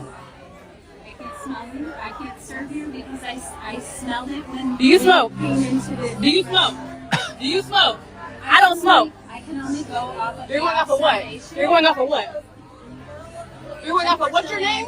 What's your name? Tell me your name. And you're discriminating. I'm not. Hey, does anybody know what restaurant this is? Because Danielle's fine. Danielle's just like, I don't want people who reek of weed in my restaurant. And I totally get that because, it looks like a place that maybe smells like, I don't know, pancakes? Is that like a breakfast place? It's got a very breakfast sort of decor. We do not smoke. No one here smokes. So now you can't serve us because we smell like smoke? I'm coming to you Yeah, okay. and telling you that I can't serve because I can smell marijuana and I won't be serving another alcohol. All right, so they're not getting any more booze. Apparently it's not breakfast. Yes. All right, she's a manager. I don't know if she needed to do this, but she did. She made a choice, whatever. Probably. I have smelled people who reek of weed, and sometimes it is really bad. And if you are at a nice enough place, I could see how it would be a problem. I don't know what this place is. I don't even know if any of this is necessary. I just think it's hysterical that she went around the table and said, "Do you smoke weed?" and then asked somebody who is obviously stoned. Two guys totally stoned. All right, one more time. Do you smoke weed? Do you smoke weed? So you're saying you can't serve us because of why? I can't smell you. I can't serve you because I smelled it when. Do you smoke? Came into the, Do you smoke? Do you smoke? No. I don't smoke. All right. I'm sure somebody in their party absolutely smokes. I just want to say that be aware, people, because you can't smell it. I promise you, you can't smell it because when you're getting high, the smoke is all around you. Change your clothes if you can. Just change your jacket. Don't try and cover it up with perfume or anything like that. If you're going to cover it up with anything, again, Axe body spray. It's a talcum based, so what it does is the smell actually clings to the talcum. Science involved. Or baby powder. You can cover your body in baby powder. But I would say go with Axe body spray. All right, there you have it.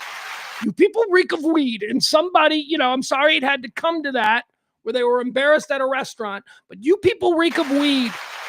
It's time somebody told you. All right.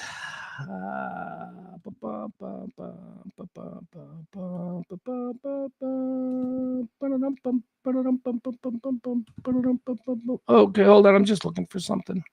Give me a second here.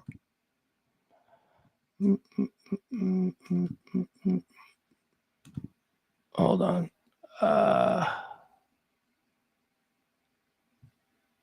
Yeah, Adam went here. Yes, in the 1950s it was. Not in 2026, Adam. Go kick rocks, you race baiter. That's what he's doing. Adam out here race baiting. Dress codes and smelling like marijuana is why I'm sure there were no other black people in there ever. Because North Dallas, the Dallas-Fort Worth restaurant scene is way segregated. Stop it, man. God, that's so gross. All right, now let's get into something I wanted to talk a little bit about because this I don't know if it shocked me yesterday when I saw this, but it made me sad. Reminded me of some very good times from my past. Well, I'll just let you see. There you go. Look at this. The great NELLIE. Don Nelson passed away yesterday at the age of 86. As we talked about earlier, Don Nelson passed away in Frisco after spending the last 15 years or so, maybe even more than that, living in Hawaii, where he was enjoying life as a semi-professional community poker player and weed grower. Yeah, he had a cannabis little farm there. Don NELLIE. Like to smoke some of NELLIE's stuff. Remember when NELLIE, like he was, Don Nelson is an iconic NBA figure of, my God, the last 60 years of 65 years of the NBA. This is a guy who played for Red Auerbach, who played alongside Bill Russell and all of the greats on those dominant Celtics teams of the 1960s. This is Don Nelson has 5 NBA championship rings. Crazy. As a player, as like 6th man of the year coming off those Red Auerbach Celtics teams, drafted out of Iowa. Don Nelson, of course, we know him, and why we're going to spend so much time on him here is because he's an icon in North Texas, as well as the guy who turned around, he and Mark Cuban and sure, Finn and Nash and Dirk, you know, they turned around the Mavericks organization from something that was, I mean, when I moved to Dallas in 2000, I was not even considering the Mavericks as anything. I think the most interesting thing about the Mavericks at that point was their young, new, brash owner, Mark Cuban, who would occasionally say some things that would get attention. But nobody was really paying attention to the Mavericks. And Don Nelson turned everything around, made the Mavericks as hot a team in Dallas as Dallas would know. Certainly never as big as the Cowboys, but the Mavericks were right there on the heels. Those were some really good times. And those were my early times in Dallas. And I got to meet Nellie a couple of times. As I said earlier, I got to sit at a table of about 8 people at this big charity banquet and just kind of listen to him tell stories. And, you know, I always say I'm a good judge of people. He didn't address me directly other than, you know, I introduced myself and he was like, "Hey, how are you? Have a seat." You know, it was that whole thing. But, you know, I say that I'm good at judging people and I can pick up a vibe, and that guy was pretty great. I just remember thinking that guy was pretty awesome. That's a legend there. That's an NBA legend who is also, in the moment that I was sitting there, a local icon in Dallas. And so let's just shut up, be a fly on the wall, and see if I get any good stories out of this. I don't remember much, but I do remember coming away with that going, Nellie's pretty cool. I would meet him one more time.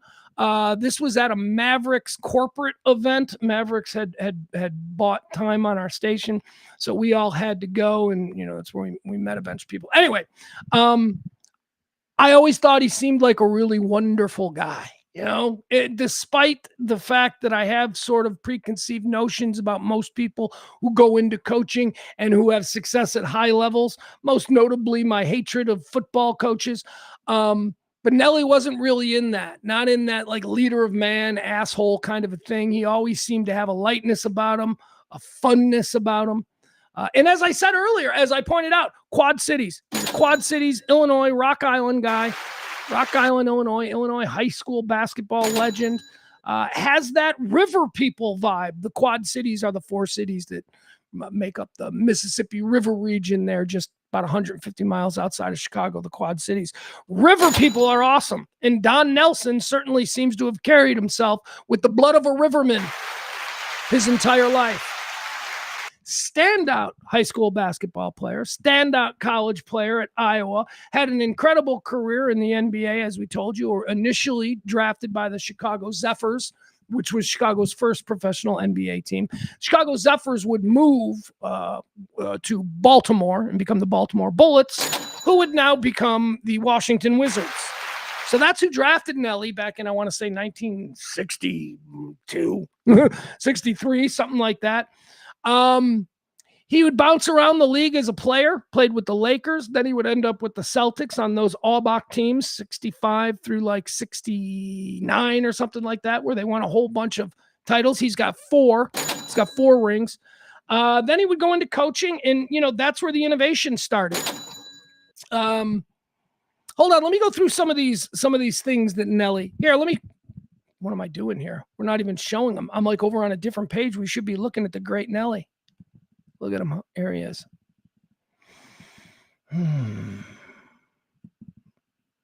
Sorry about that, but yeah.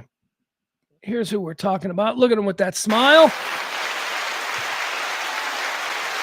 That smile, full of life. Let's see. In 1973, Nelson was inducted into the Illinois Basketball Association Hall of Fame as a player. Let's see. His number 19 jersey Nellie's number 19. This is a fun fact. His 19 jersey was retired by the Celtics in 1978. Nellie had a jersey retired as a player. We think of him as this iconic coach. His jersey is retired as a player. That is rare. Players who excel rarely become excellent head coaches. They say there's a disconnect between those who can do and those who can see it done properly and then teach it to somebody else. Nellie seems to have been able to do both of them. His number 19 jersey was retired by the Boston Celtics in 1978. Nellie was inducted into the Des Moines Register's Iowa Sports Hall of Fame in 1983 because of his playing days at the University of Iowa. In 1987, Nelson was inducted into the Quad City Sports Hall of Fame. Quad City! Good River people. In 2012, Nellie was inducted into the Naismith Memorial Basketball Hall of Fame. Long overdue. Guy's got an Olympic gold medal. He coached the Dream Team 2 back in like 96 or something. But here, this is the Nellie that we all love, right? Here we go. How about this? Here's a cool little throwback commercial from the days when the Dallas Mavericks were ascending to become a team that, boy, oh boy, certainly couldn't be taken lightly in the Dallas-Fort Worth area. Here you go. Watch this. This is a great old Nellie commercial from back in the day.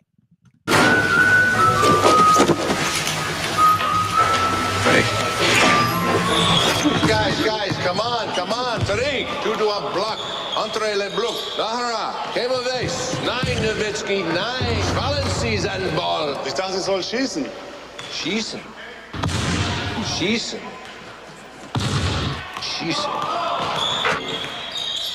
Hey, Nashy, how about hustle up a bit, eh? You hose. All right. Let's see. What else do we have here? Let's go back to his picture because we'll talk a little bit more about Don Nelson, the dude, because he was a dude. And again, I was lucky to have met him once. That was pretty awesome. Met him twice, actually. First time I got to sit and listen to him tell stories. That was pretty cool. That's the vibe. That's the dude right there. Let's see. What else do we have here? Nelson won 5 NBA championships playing with the Celtics. His number 19 was retired. In Milwaukee, after he retired from the Celtics, he was offered a gig with the Bucks. Donnie Jr., Donnie Nelson, he remembers the family sitting at a Made Right restaurant in Moline, Illinois, and his father, Don Nelson, saying that he had 3 choices post-playing career. He could sell cars, he could become an NBA referee, or he could accept an assistant's job under Milwaukee coach Larry Costello. They voted 5-0 in favor of taking the Milwaukee job. It's paid him in 1970, what year? 78? Paid him, or it was 76, I'm not sure, whatever. Paid him $25,000 a year to be an assistant coach with the Milwaukee Bucks back in the mid to late 70s. $25K a year. That's $150 today. So not bad. Not bad. Not a bad gig. So they took that. Certainly that's probably more in today money, $150,000, than what would have been paid to him as a referee or anything he could have made as a car dealer back then. So very good. It was in Milwaukee where Nelson became known for his innovative basketball philosophy, where he pioneered the concept of the point forward. That's him. Point forward, still being used today in basketball. Nellie brought that. His system became known as Nellie Ball. It created a lot of mismatches and enabled Nelson to lead the Bucks to 7 straight Central Division championships with over 50 wins in each of those seasons.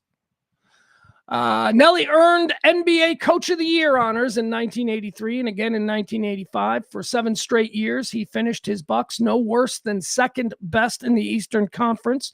He became NBA Coach of the Year for a 3rd time after the 91-92 season. He would then go on to coach the Dream Team 2. Don't. Yeah, they won a gold medal for us here, but that's not the Dream Team 2. You know they had on that team? Here's who they tried to pass off as the Dream Team 2. And look, I know that they won a gold, so I'm not going to complain, but it's not exactly, Jordan, Magic, Bird. It's not exactly the Dream Team. We got Derek Coleman. We got Joe Dumars. We got Tim Hardaway. He was injured, didn't play. We had KJ, Kevin Johnson. We had Larry Johnson, Sean Kemp, Dan Marley, Reggie Miller, Alonzo Mourning, a young Shaquille O'Neal, Mark Price, Steve Smith, Isaiah Thomas, who was injured, and a very old Dominique Wilkins. That is not the dream team, too. That is an American Olympic professional gold medal winning team. It's not the dream team. He would then go on to coach for the Knicks. He had some terrible experience. Oh, by the way, in Milwaukee, it should be mentioned, when Larry Costello hired him, remember he took the gig as an assistant coach for $150,000 a year. 20 games into Don Nelson being the assistant coach there on the bench with the Milwaukee Bucks. 20 games in, they fired Larry Costello, the head coach, and Don Nelson was elevated to head coach. He spent all of 20 games apprenticing as an NBA head coach before he would go on to be the winningest head coach of all time, beating Lenny Wilkes, although he's been passed by Pop. But you know what I mean. Nelson was hired by the Knicks, and then he was fired after a bad couple of seasons. But then he was hired by the Mavs. Here's how it went down. Nelson was named head coach and general manager of the Dallas Mavericks in 1997. He was coming to a team that had been dormant throughout the 90s and a permanent fixture in the NBA lottery. By 1998, his first full season in charge, Nelson worked out draft day deals with the Milwaukee Bucks and the Phoenix Suns, essentially trading the draft rights of Robert Traylor and Pat Garrity for Dirk Nowitzki and Steve Nash, whom he wanted to pair with the Mavericks' new rising star, Michael Finley. That's the core, man. By the way, that's the other thing that NELLIE was known for as a coach and a general manager. And again, in retirement, like I told you, semi-professional poker player. He would take everybody's money in the community. NELLIE was a wheeler dealer. Golden State, famously, he had troubles with the Chris Webber thing, would then at the end, or as the second time around there in Golden State, would then reacquire Chris Webber. He traded the Dirk Nowitzki, Steve Nash acquisition to pair with Finley was another great example. It's a whole bunch of examples of people that he traded away just to get, just a wheeler dealer as a general manager, never afraid to pull the trigger on a big trade.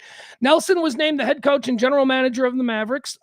He intended to pair Dirk Nowitzki and Steve Nash with Michael Finley. Lacking an interior presence to combat low post players such as Shaquille O'Neal, Don Nelson introduced the hack-a-shack defense to the NBA while in Dallas. Who was in Dallas, I guess, at this time or at the tail end of it, I didn't realize that was the Don Nelson thing. Hack-a-shack was, sort of like the Jordan rules, right? Hack-a-shack was a way to play against Shaquille O'Neal because nobody could stop him. I didn't realize that was a Don Nelson Dallas Mavericks thing.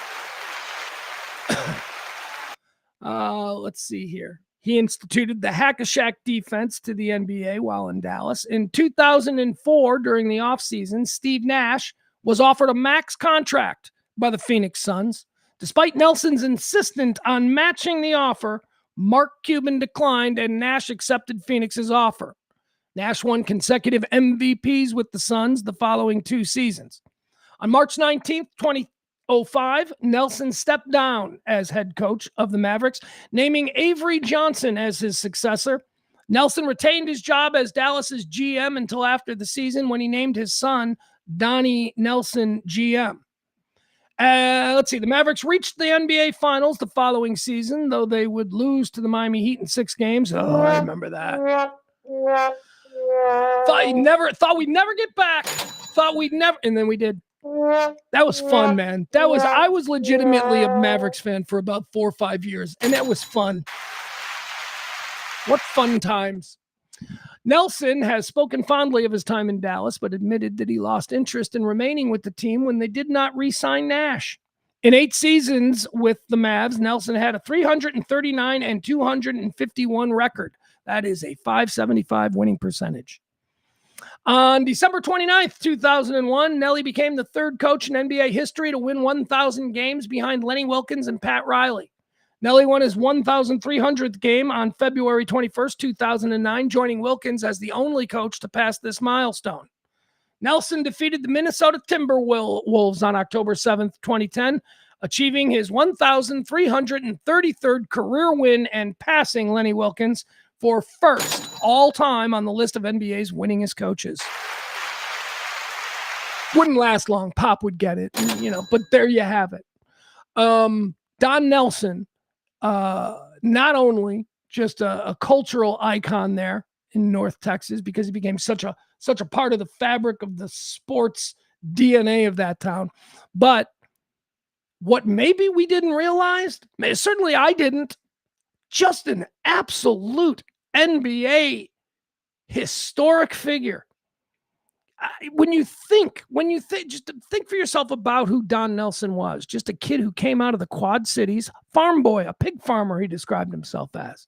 Pig farmer, river people, went to the University of Iowa, never left the Midwest, balled out there and suddenly found himself a draft pick in this new burgeoning league. And he's got to pick up in Iowa and move to the big city of Chicago to play for the Zephyrs.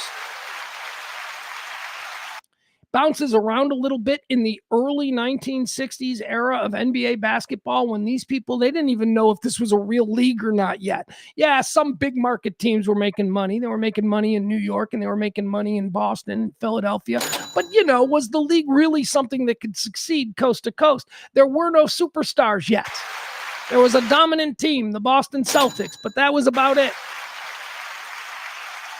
Nelson ends up on that Boston Celtics team, wins 5 championships, becomes a well-regarded sixth man off of that team. That team was filled with Hall of Famers, and Donnie Nelson is a Hall of Famer himself. But there are guys on that team playing in front of him where he edged out his role as the sixth man. That is just the experiences that he had. Then he played in the 1970s, the wild transitional era of the 1970s NBA, back when the ABA was coming a thing. When integration had taken hold, where NBA went from being a bunch of slow white Jewish guys in the 1950s to a bunch of slightly faster white anything guys with a couple black guys in the 1960s to a soul league in the 1970s. This is where Don Nelson became a coach. Coached the Golden State Warriors, coached the Knicks, coached the Mavericks, coached the Bucks. Again, I love the idea that he apprenticed for 20 whole games under Lou Costello. I called him Lou Costello. I'm sorry. Why did I call him Lou Costello? Where's his name at? Whatever. The coach in Milwaukee brings him in as an Larry Costello. That's what it was. Couldn't think of the name. Coach in Milwaukee brings him in as an assistant, and after 20 games, he's the head coach, and he never looked back. When he did finally return, I think a lot of us were shocked by Nellie. Nellie, let's see if we can find some pictures of retirement Nellie. There's NBA Apex icon Nellie. Hold on, let's see. There's a player. Now we're starting to get into retirement Nellie, where he's growing weed and letting the hair grow. Hold on, there's got to be a good picture of him. Holy crap, look at him. Look at Nellie. Look at Nellie at Iowa with the flat top looking like Dolph Lundgren from the Rocky movies. What a cool guy. There he is in Hawaii enjoying life with his family. Boy, oh boy, people will tell you about a life well lived, but this dude, this son of a bitch, he got it all figured out. Nellie.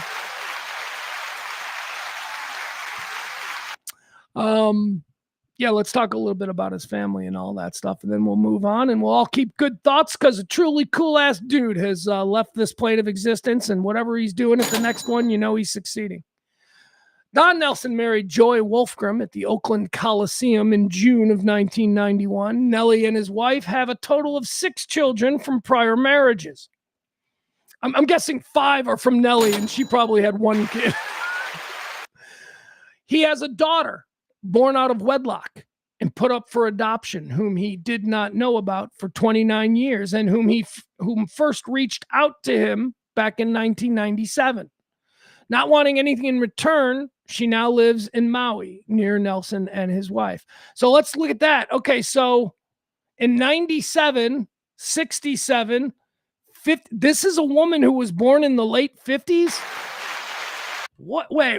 37. Oh, God, I can't do the math. Anyway, my point is this. Back in his playing days, He knocked up a chick. Didn't know it was his daughter. Spent, 29 years, 29 years. Oh, thank God, 29 years. So we're talking 1970-ish, 1968. Summer of Love, Don Nelson, handsome 6'6", golden god NBA player, coming to your town, having a couple of drinks after a game against, I don't know, the Akron Hawks. I don't know what teams were in the NBA back then. He's having a couple of drinks, meets a waitress, scores, moves on to the next town. 29 years later, girl comes out of the woodwork going, yeah, I'm your kid. And he's big open heart about it. That's beautiful. That's, that shit happens. Nelly, that's the kind of dude he is. He's the kind of dude, of course, that would welcome in some girl that he didn't even know existed, that he fathered when he was running around as a Playboy NBA player in 1970. He's got 15 grandkids. 15 grandkids, boy. Papa Nelly. That's who he was. As of April 2018, he lived in Maui. We know that he was running. It says here, he lived in Maui where he had a farm where he grew rare flowers, boutique coffees, and cannabis. It's out there growing weed. Nelly in his later years was well known for hosting local poker games with area celebrities. Some of his regular poker playing partners in Hawaii were Willie Nelson, Woody Harrelson, and Owen Wilson. Look at that Texas contingent, boy. All of them, Willie, Woody, and Owen, all of them proud Texas boys who love their weed, and Donnie Nelson was always there to play a game of poker with him. Who is saying this here? All right, here's Nelly in his own words on his life and career. I know how far I've come from being a hog farmer, Nelson said. I've come a long, long way from being some country kid. I got in the fast lane, and I've stayed there a long time, and I think I've done pretty well. There you go. Donnie Nelson Jr., little Donnie, he said this about his dad. He said, all I can tell, this was recently, 2 years ago, 2024, said, all I can tell you is that Dad's happy. He's in Maui. He's drinking Mai Tais all day long and watching sunsets in whales. Life's good. Post note, in early 2026, Nelson moved from Maui back to Frisco, Texas on August 9th, 2026. Nelson died at the age of 86. The Dallas Morning News reported that he had suffered a stroke 3 weeks prior and had been admitted to hospice. Don Nelly Nelson, one of the greats. I would say dead too soon, but, he was old enough. He was 86 years old, and this son of a bitch, he did it all. God love him. All right, now let's do Dick of the Day. Dick of the Day. This is a point in the show where we like to throw a spotlight on somebody who's just out there acting like a jerk off. Somebody who is decidedly not Nelly-ish. Of course, I'm talking about Don Nelson. Nelson, very cool basketball guy. Here's a basketball guy who's not cool. This is Michael Porter Jr. Talking about tipping. Michael Porter Jr. is a basketball player. I'd say a middling, underachieving basketball player, but whatever. He has confidence and he's got the world all figured out. How old is this guy?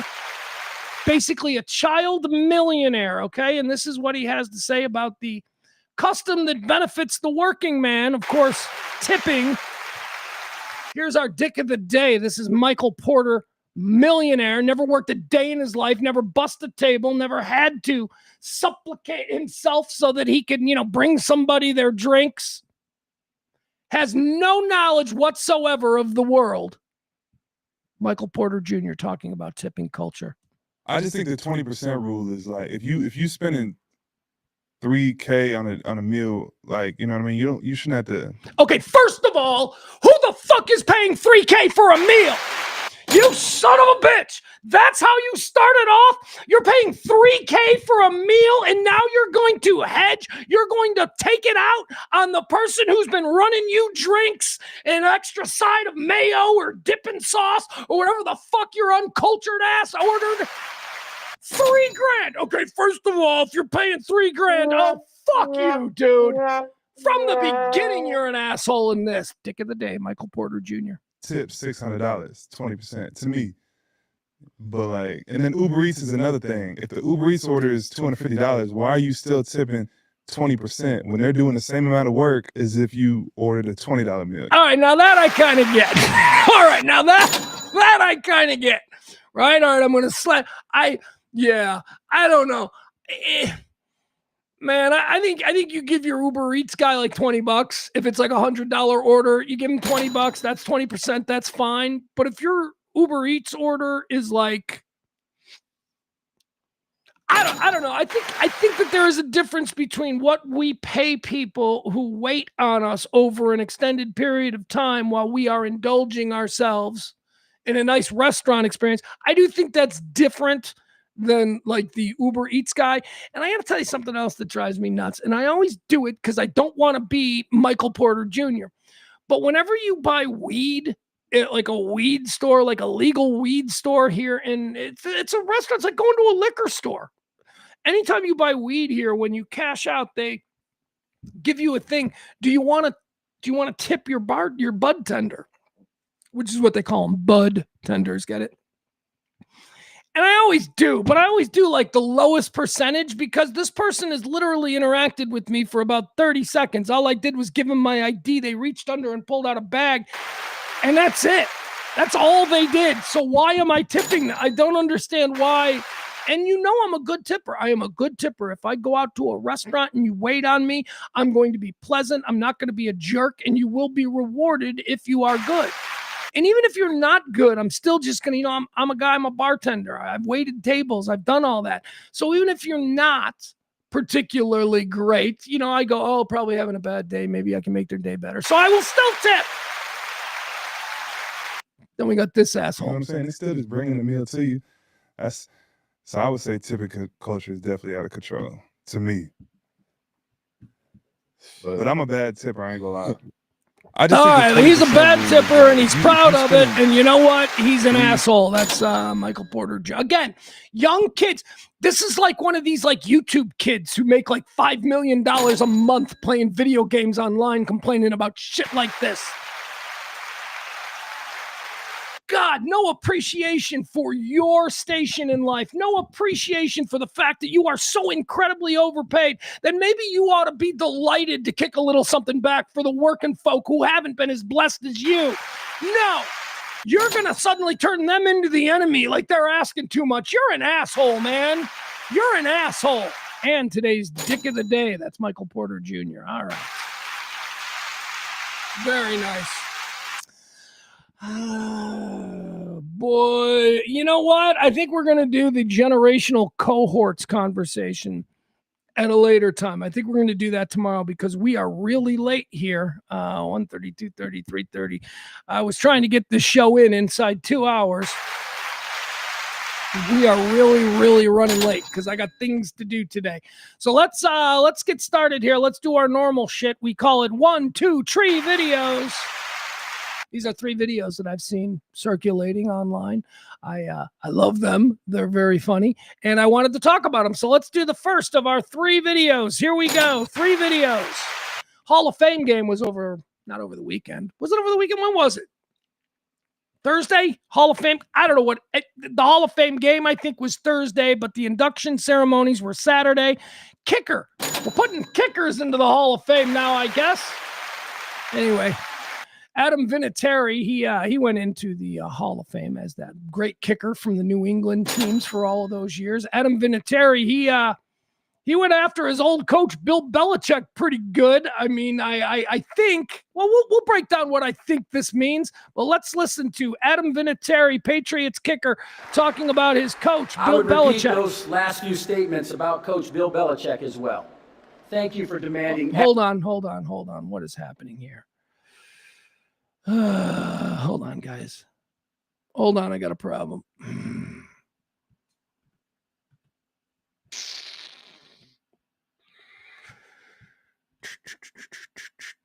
Sorry, guys. I got to do this. I got to do it again. I made a mistake. All right, here we go. This is Patriots kicker Adam Vinatieri goes into the Hall of Fame, the NFL Hall of Fame, and he has a little story to tell about his former. What the hell keeps happening here? All right, what?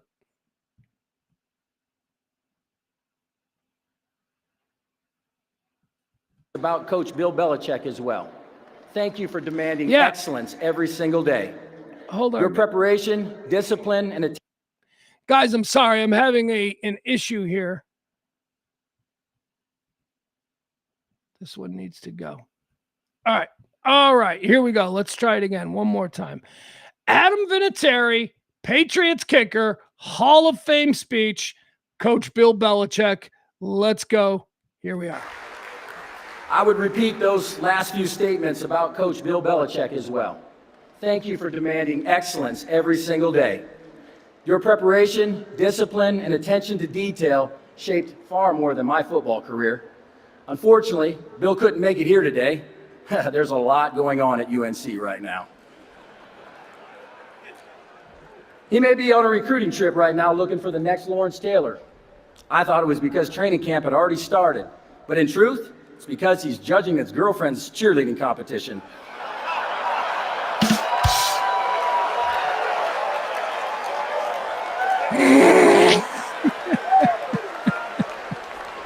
All jokes aside, in my opinion, Bill is the greatest. All right, he goes on to say Bill is the greatest coach of all time. Let me tell you what I get from that. Adam Vinatieri, a kicker, being comfortable making that joke on such a high stage and then following it up with, but I love him. He's the best coach of all time, blah, blah, blah. That tells me a lot about Bill Belichick. Because Adam Vinatieri must think that that's fine with Bill. That Bill Belichick would hear that, think it's funny, and go on. That tells me that Bill Belichick isn't this sort of image of Bill Belichick that I've always had, where he's humorless and he's always in a bad mood and all of that. But for the kicker of his team on their way into the Hall of Fame to be that comfortable with that much of a public slam on something that is personally maybe questionable to Bill. Like Bill might personally feel a little bit awkward when people bring up the age difference between him and his girlfriend. He's not going to change it because she's hot and he's old, but it's still on some level.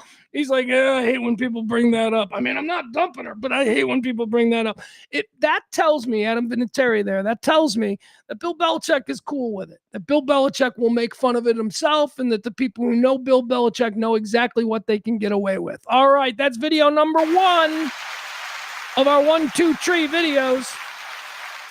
I've gotten no tips today. The show is doing Pledge Week. We are trying to raise money. Please drop a little something in the Venmo. I cannot go another day with no tips. Help support this kind of talk radio, the kind of talk radio that doesn't carry water for any one political partisan point of view. We just talk like normal people. Am I wrong about shit? All the time. Are you wrong about shit? Just as much. But we talk about it, and it's talk. That's all. No preaching. Just me, a loudmouth, spewing my thoughts.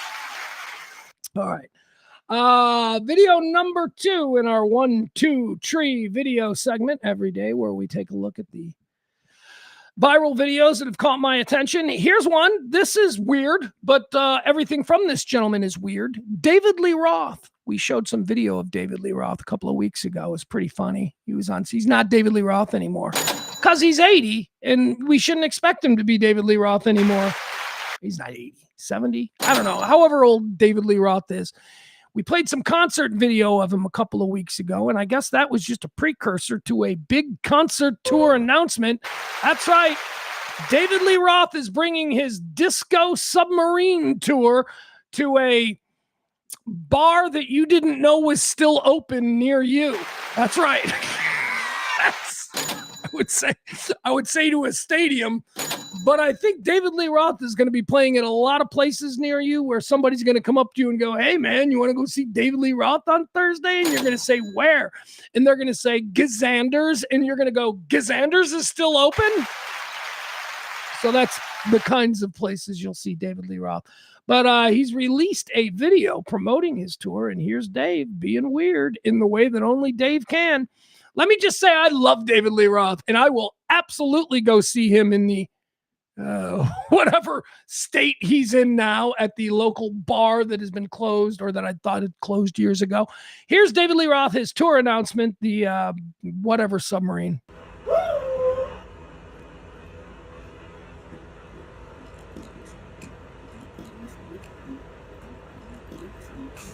I know it ain't me you're looking at. It's the Disco Submarine.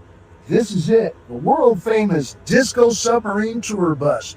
For decades, leaving behind a trail of groupies and rubble that only history can record.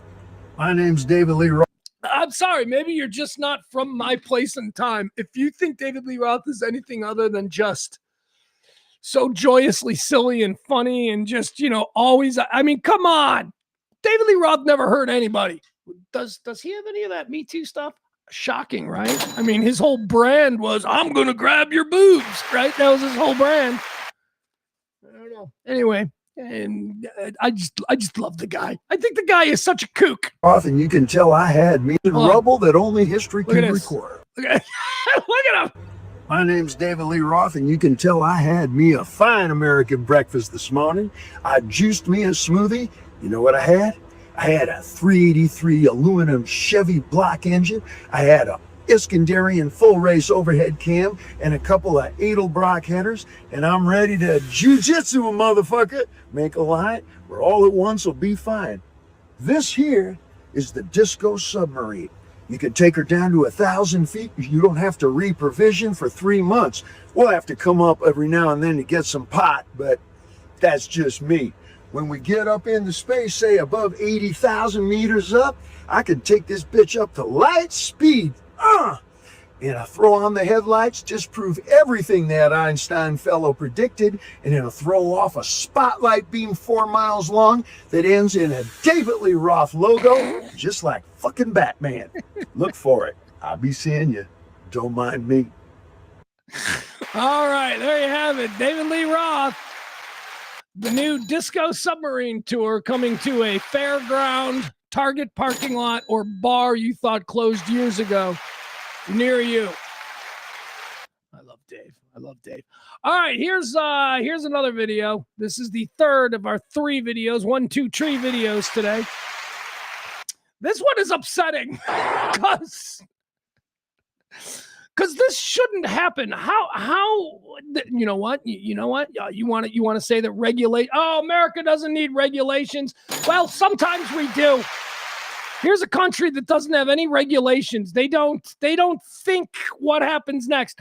This comes to us from some sketchy ass, well, it looks to be a high level soccer game. I mean, look at that stadium. There's thousands of people in attendance for this game. So it's not like a bunch of kids playing in an abandoned field. Let's watch what happens here. This is not good.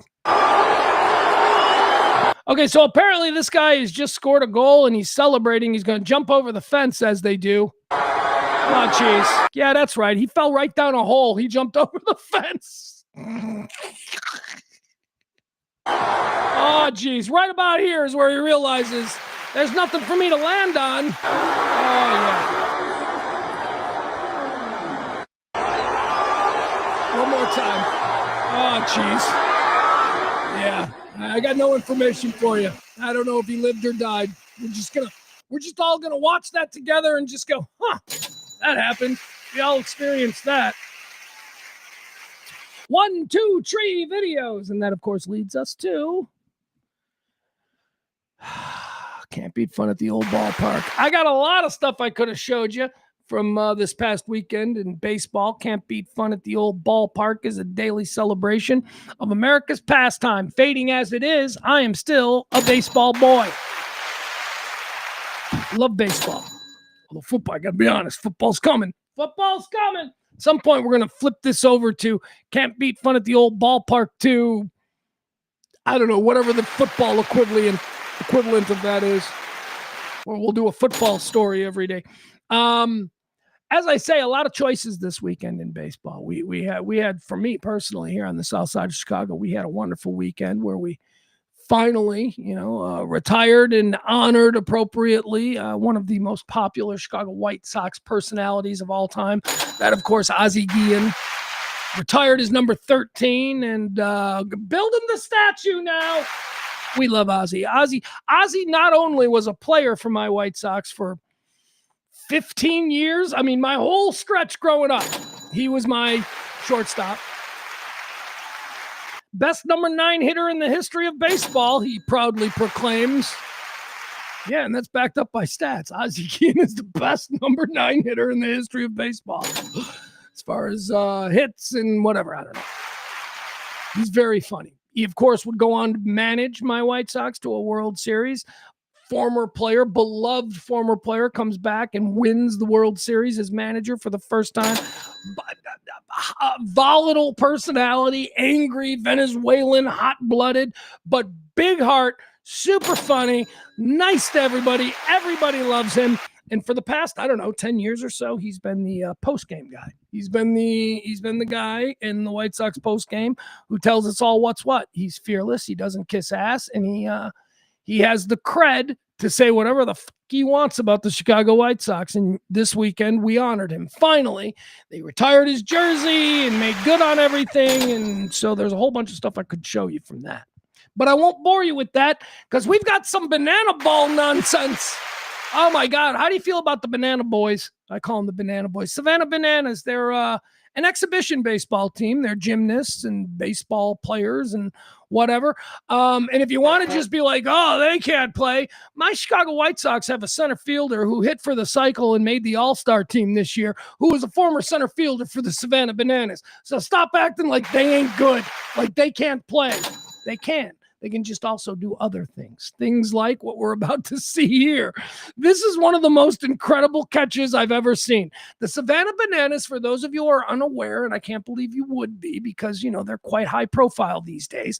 They're essentially the Harlem Globetrotters of baseball. They do Harlem Globetrottery type stuff. Watch this. Can't beat fun at the old ballpark. This is possibly the greatest catch you will ever see in baseball. 300, OBP above 400, slug above 500, and Robert Anthony Cruz. Oh my goodness! It's the Iron Lotus! Ridiculous! I mean, let's be honest. This guy looks like a super douchebag. Like you meet him at the bar after a softball tournament. This guy's hitting on your girlfriend, but he makes a catch like that. You almost got to be like, you, sir, may make love to my girlfriend tonight. Check this out one more time. Above 400, slug above 500, and Robert Anthony Cruz. Oh my goodness! It's the Iron Lotus! Ridiculous trick play from Rick. The debut. I don't know what the hell is going on over here with the score. I've tried to watch banana games a couple of times, and apparently they get points for trick plays. He just got a 1 point. The runs are here at the bottom. Nobody's scoring runs. Nobody's playing traditional baseball here, but they're scoring points for trick plays. OBP above 400, slug above 500, and Robert Anthony Cruz. Oh my goodness! It's the Iron Lotus! All right, he's no all-star Tristan Peters, but that was a nice catch. That's it. You can't beat fun at the old ballpark, ladies and gentlemen. Well, I think that is probably going to do it for today's show. I do need to beg at this point, please help support what we're doing here. Independent radio.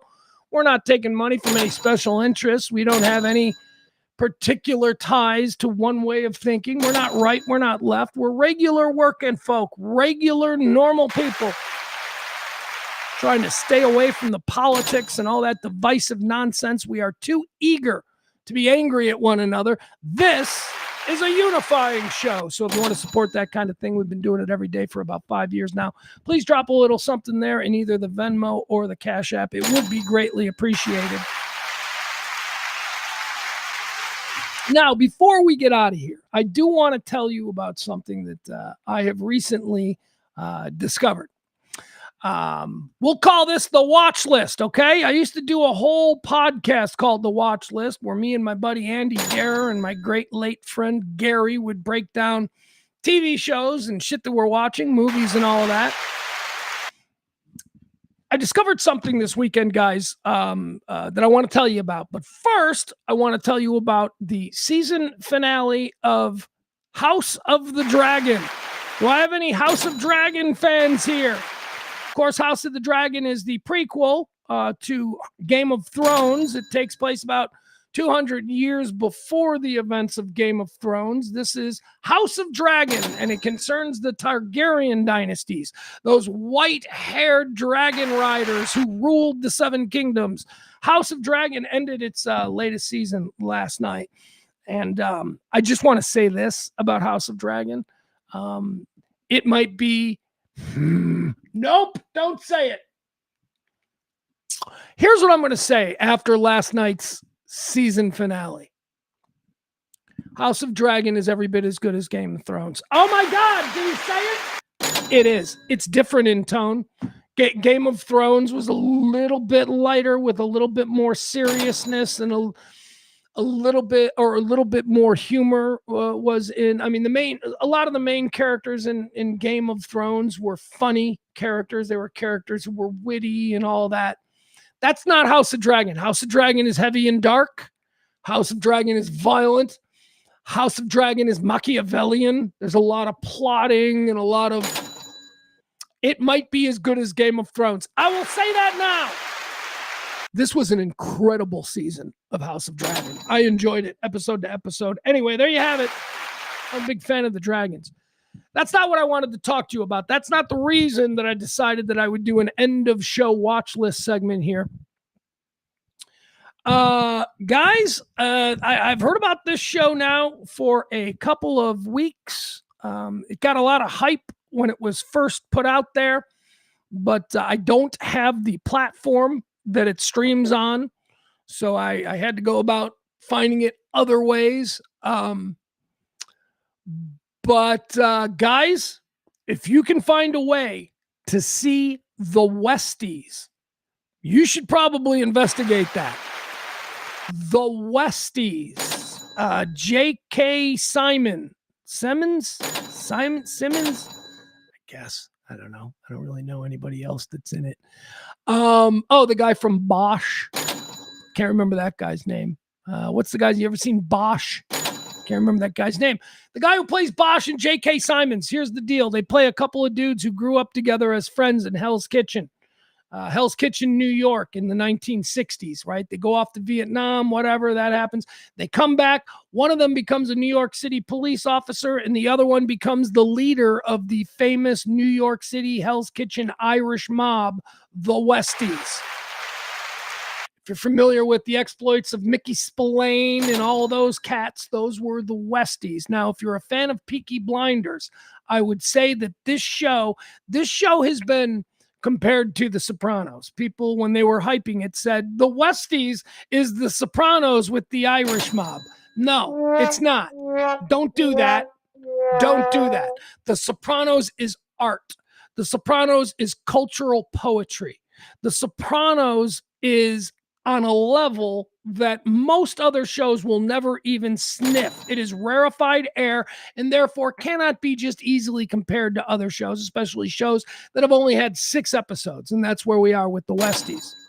What I would compare the Westies to in tone is it's an American version of the Peaky Blinders set in the 1980s instead of where Peaky Blinders is set in like the 19-teens.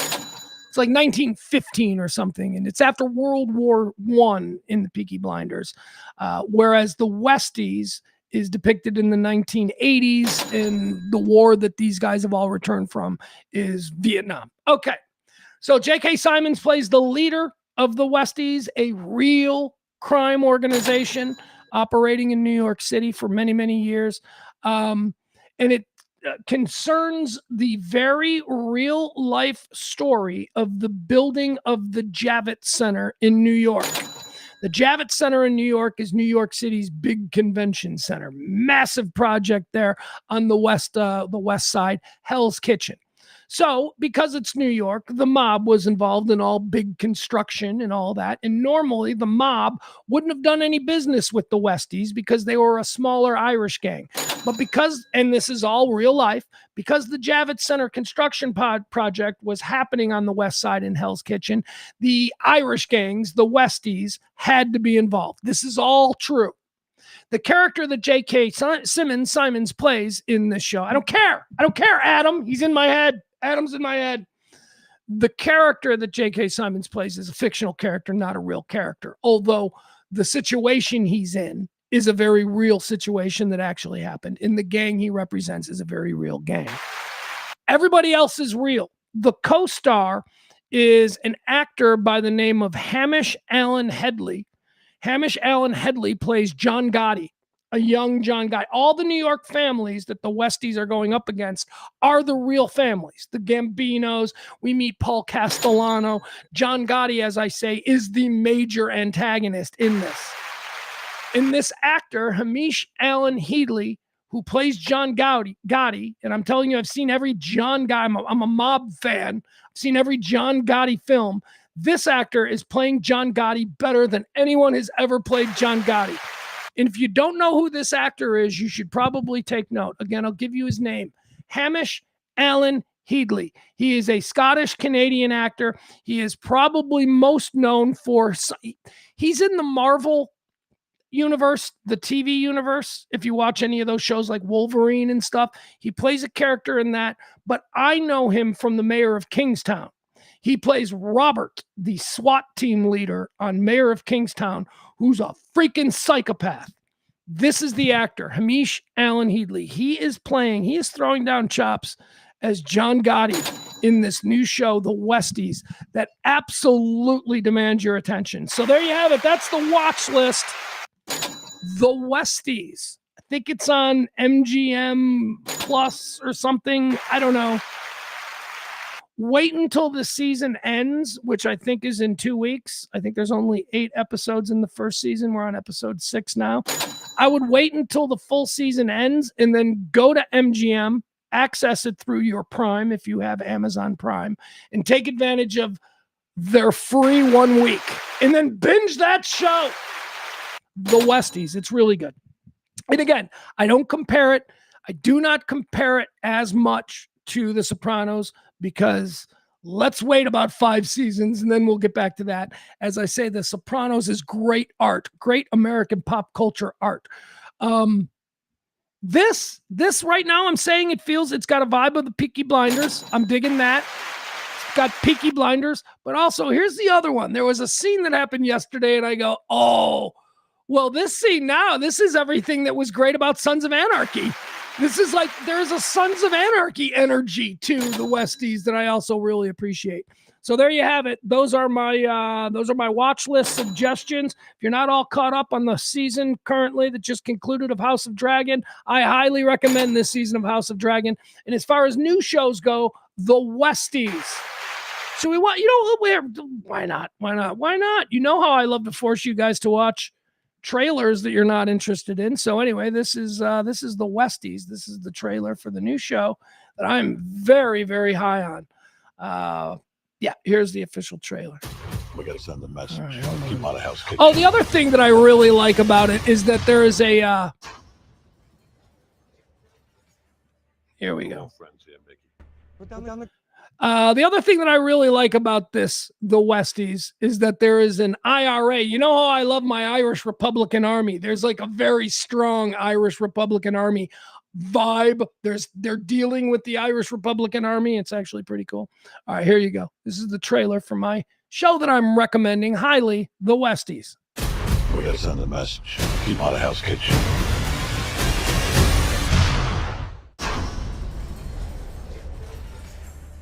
We're all friends here, Mickey. Put down the gun. Let's talk. I am telling you, we've got to let this guy go. You and I both know I ain't got nothing except for you.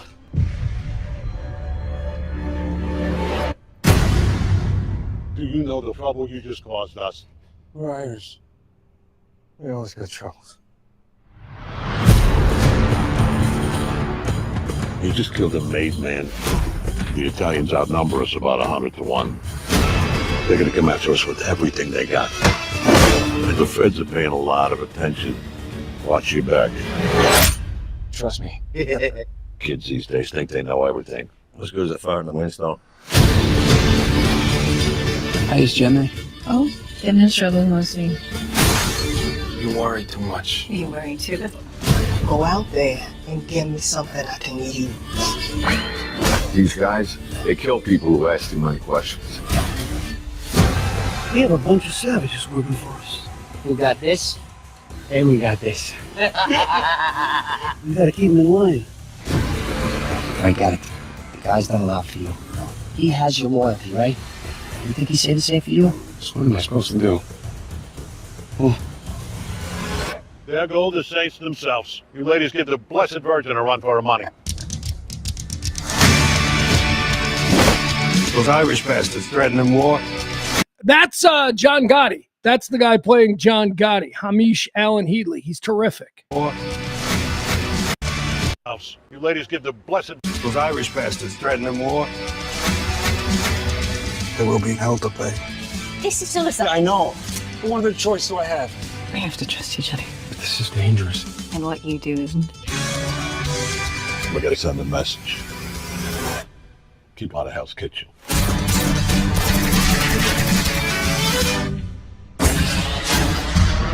Keep up the good work, boys.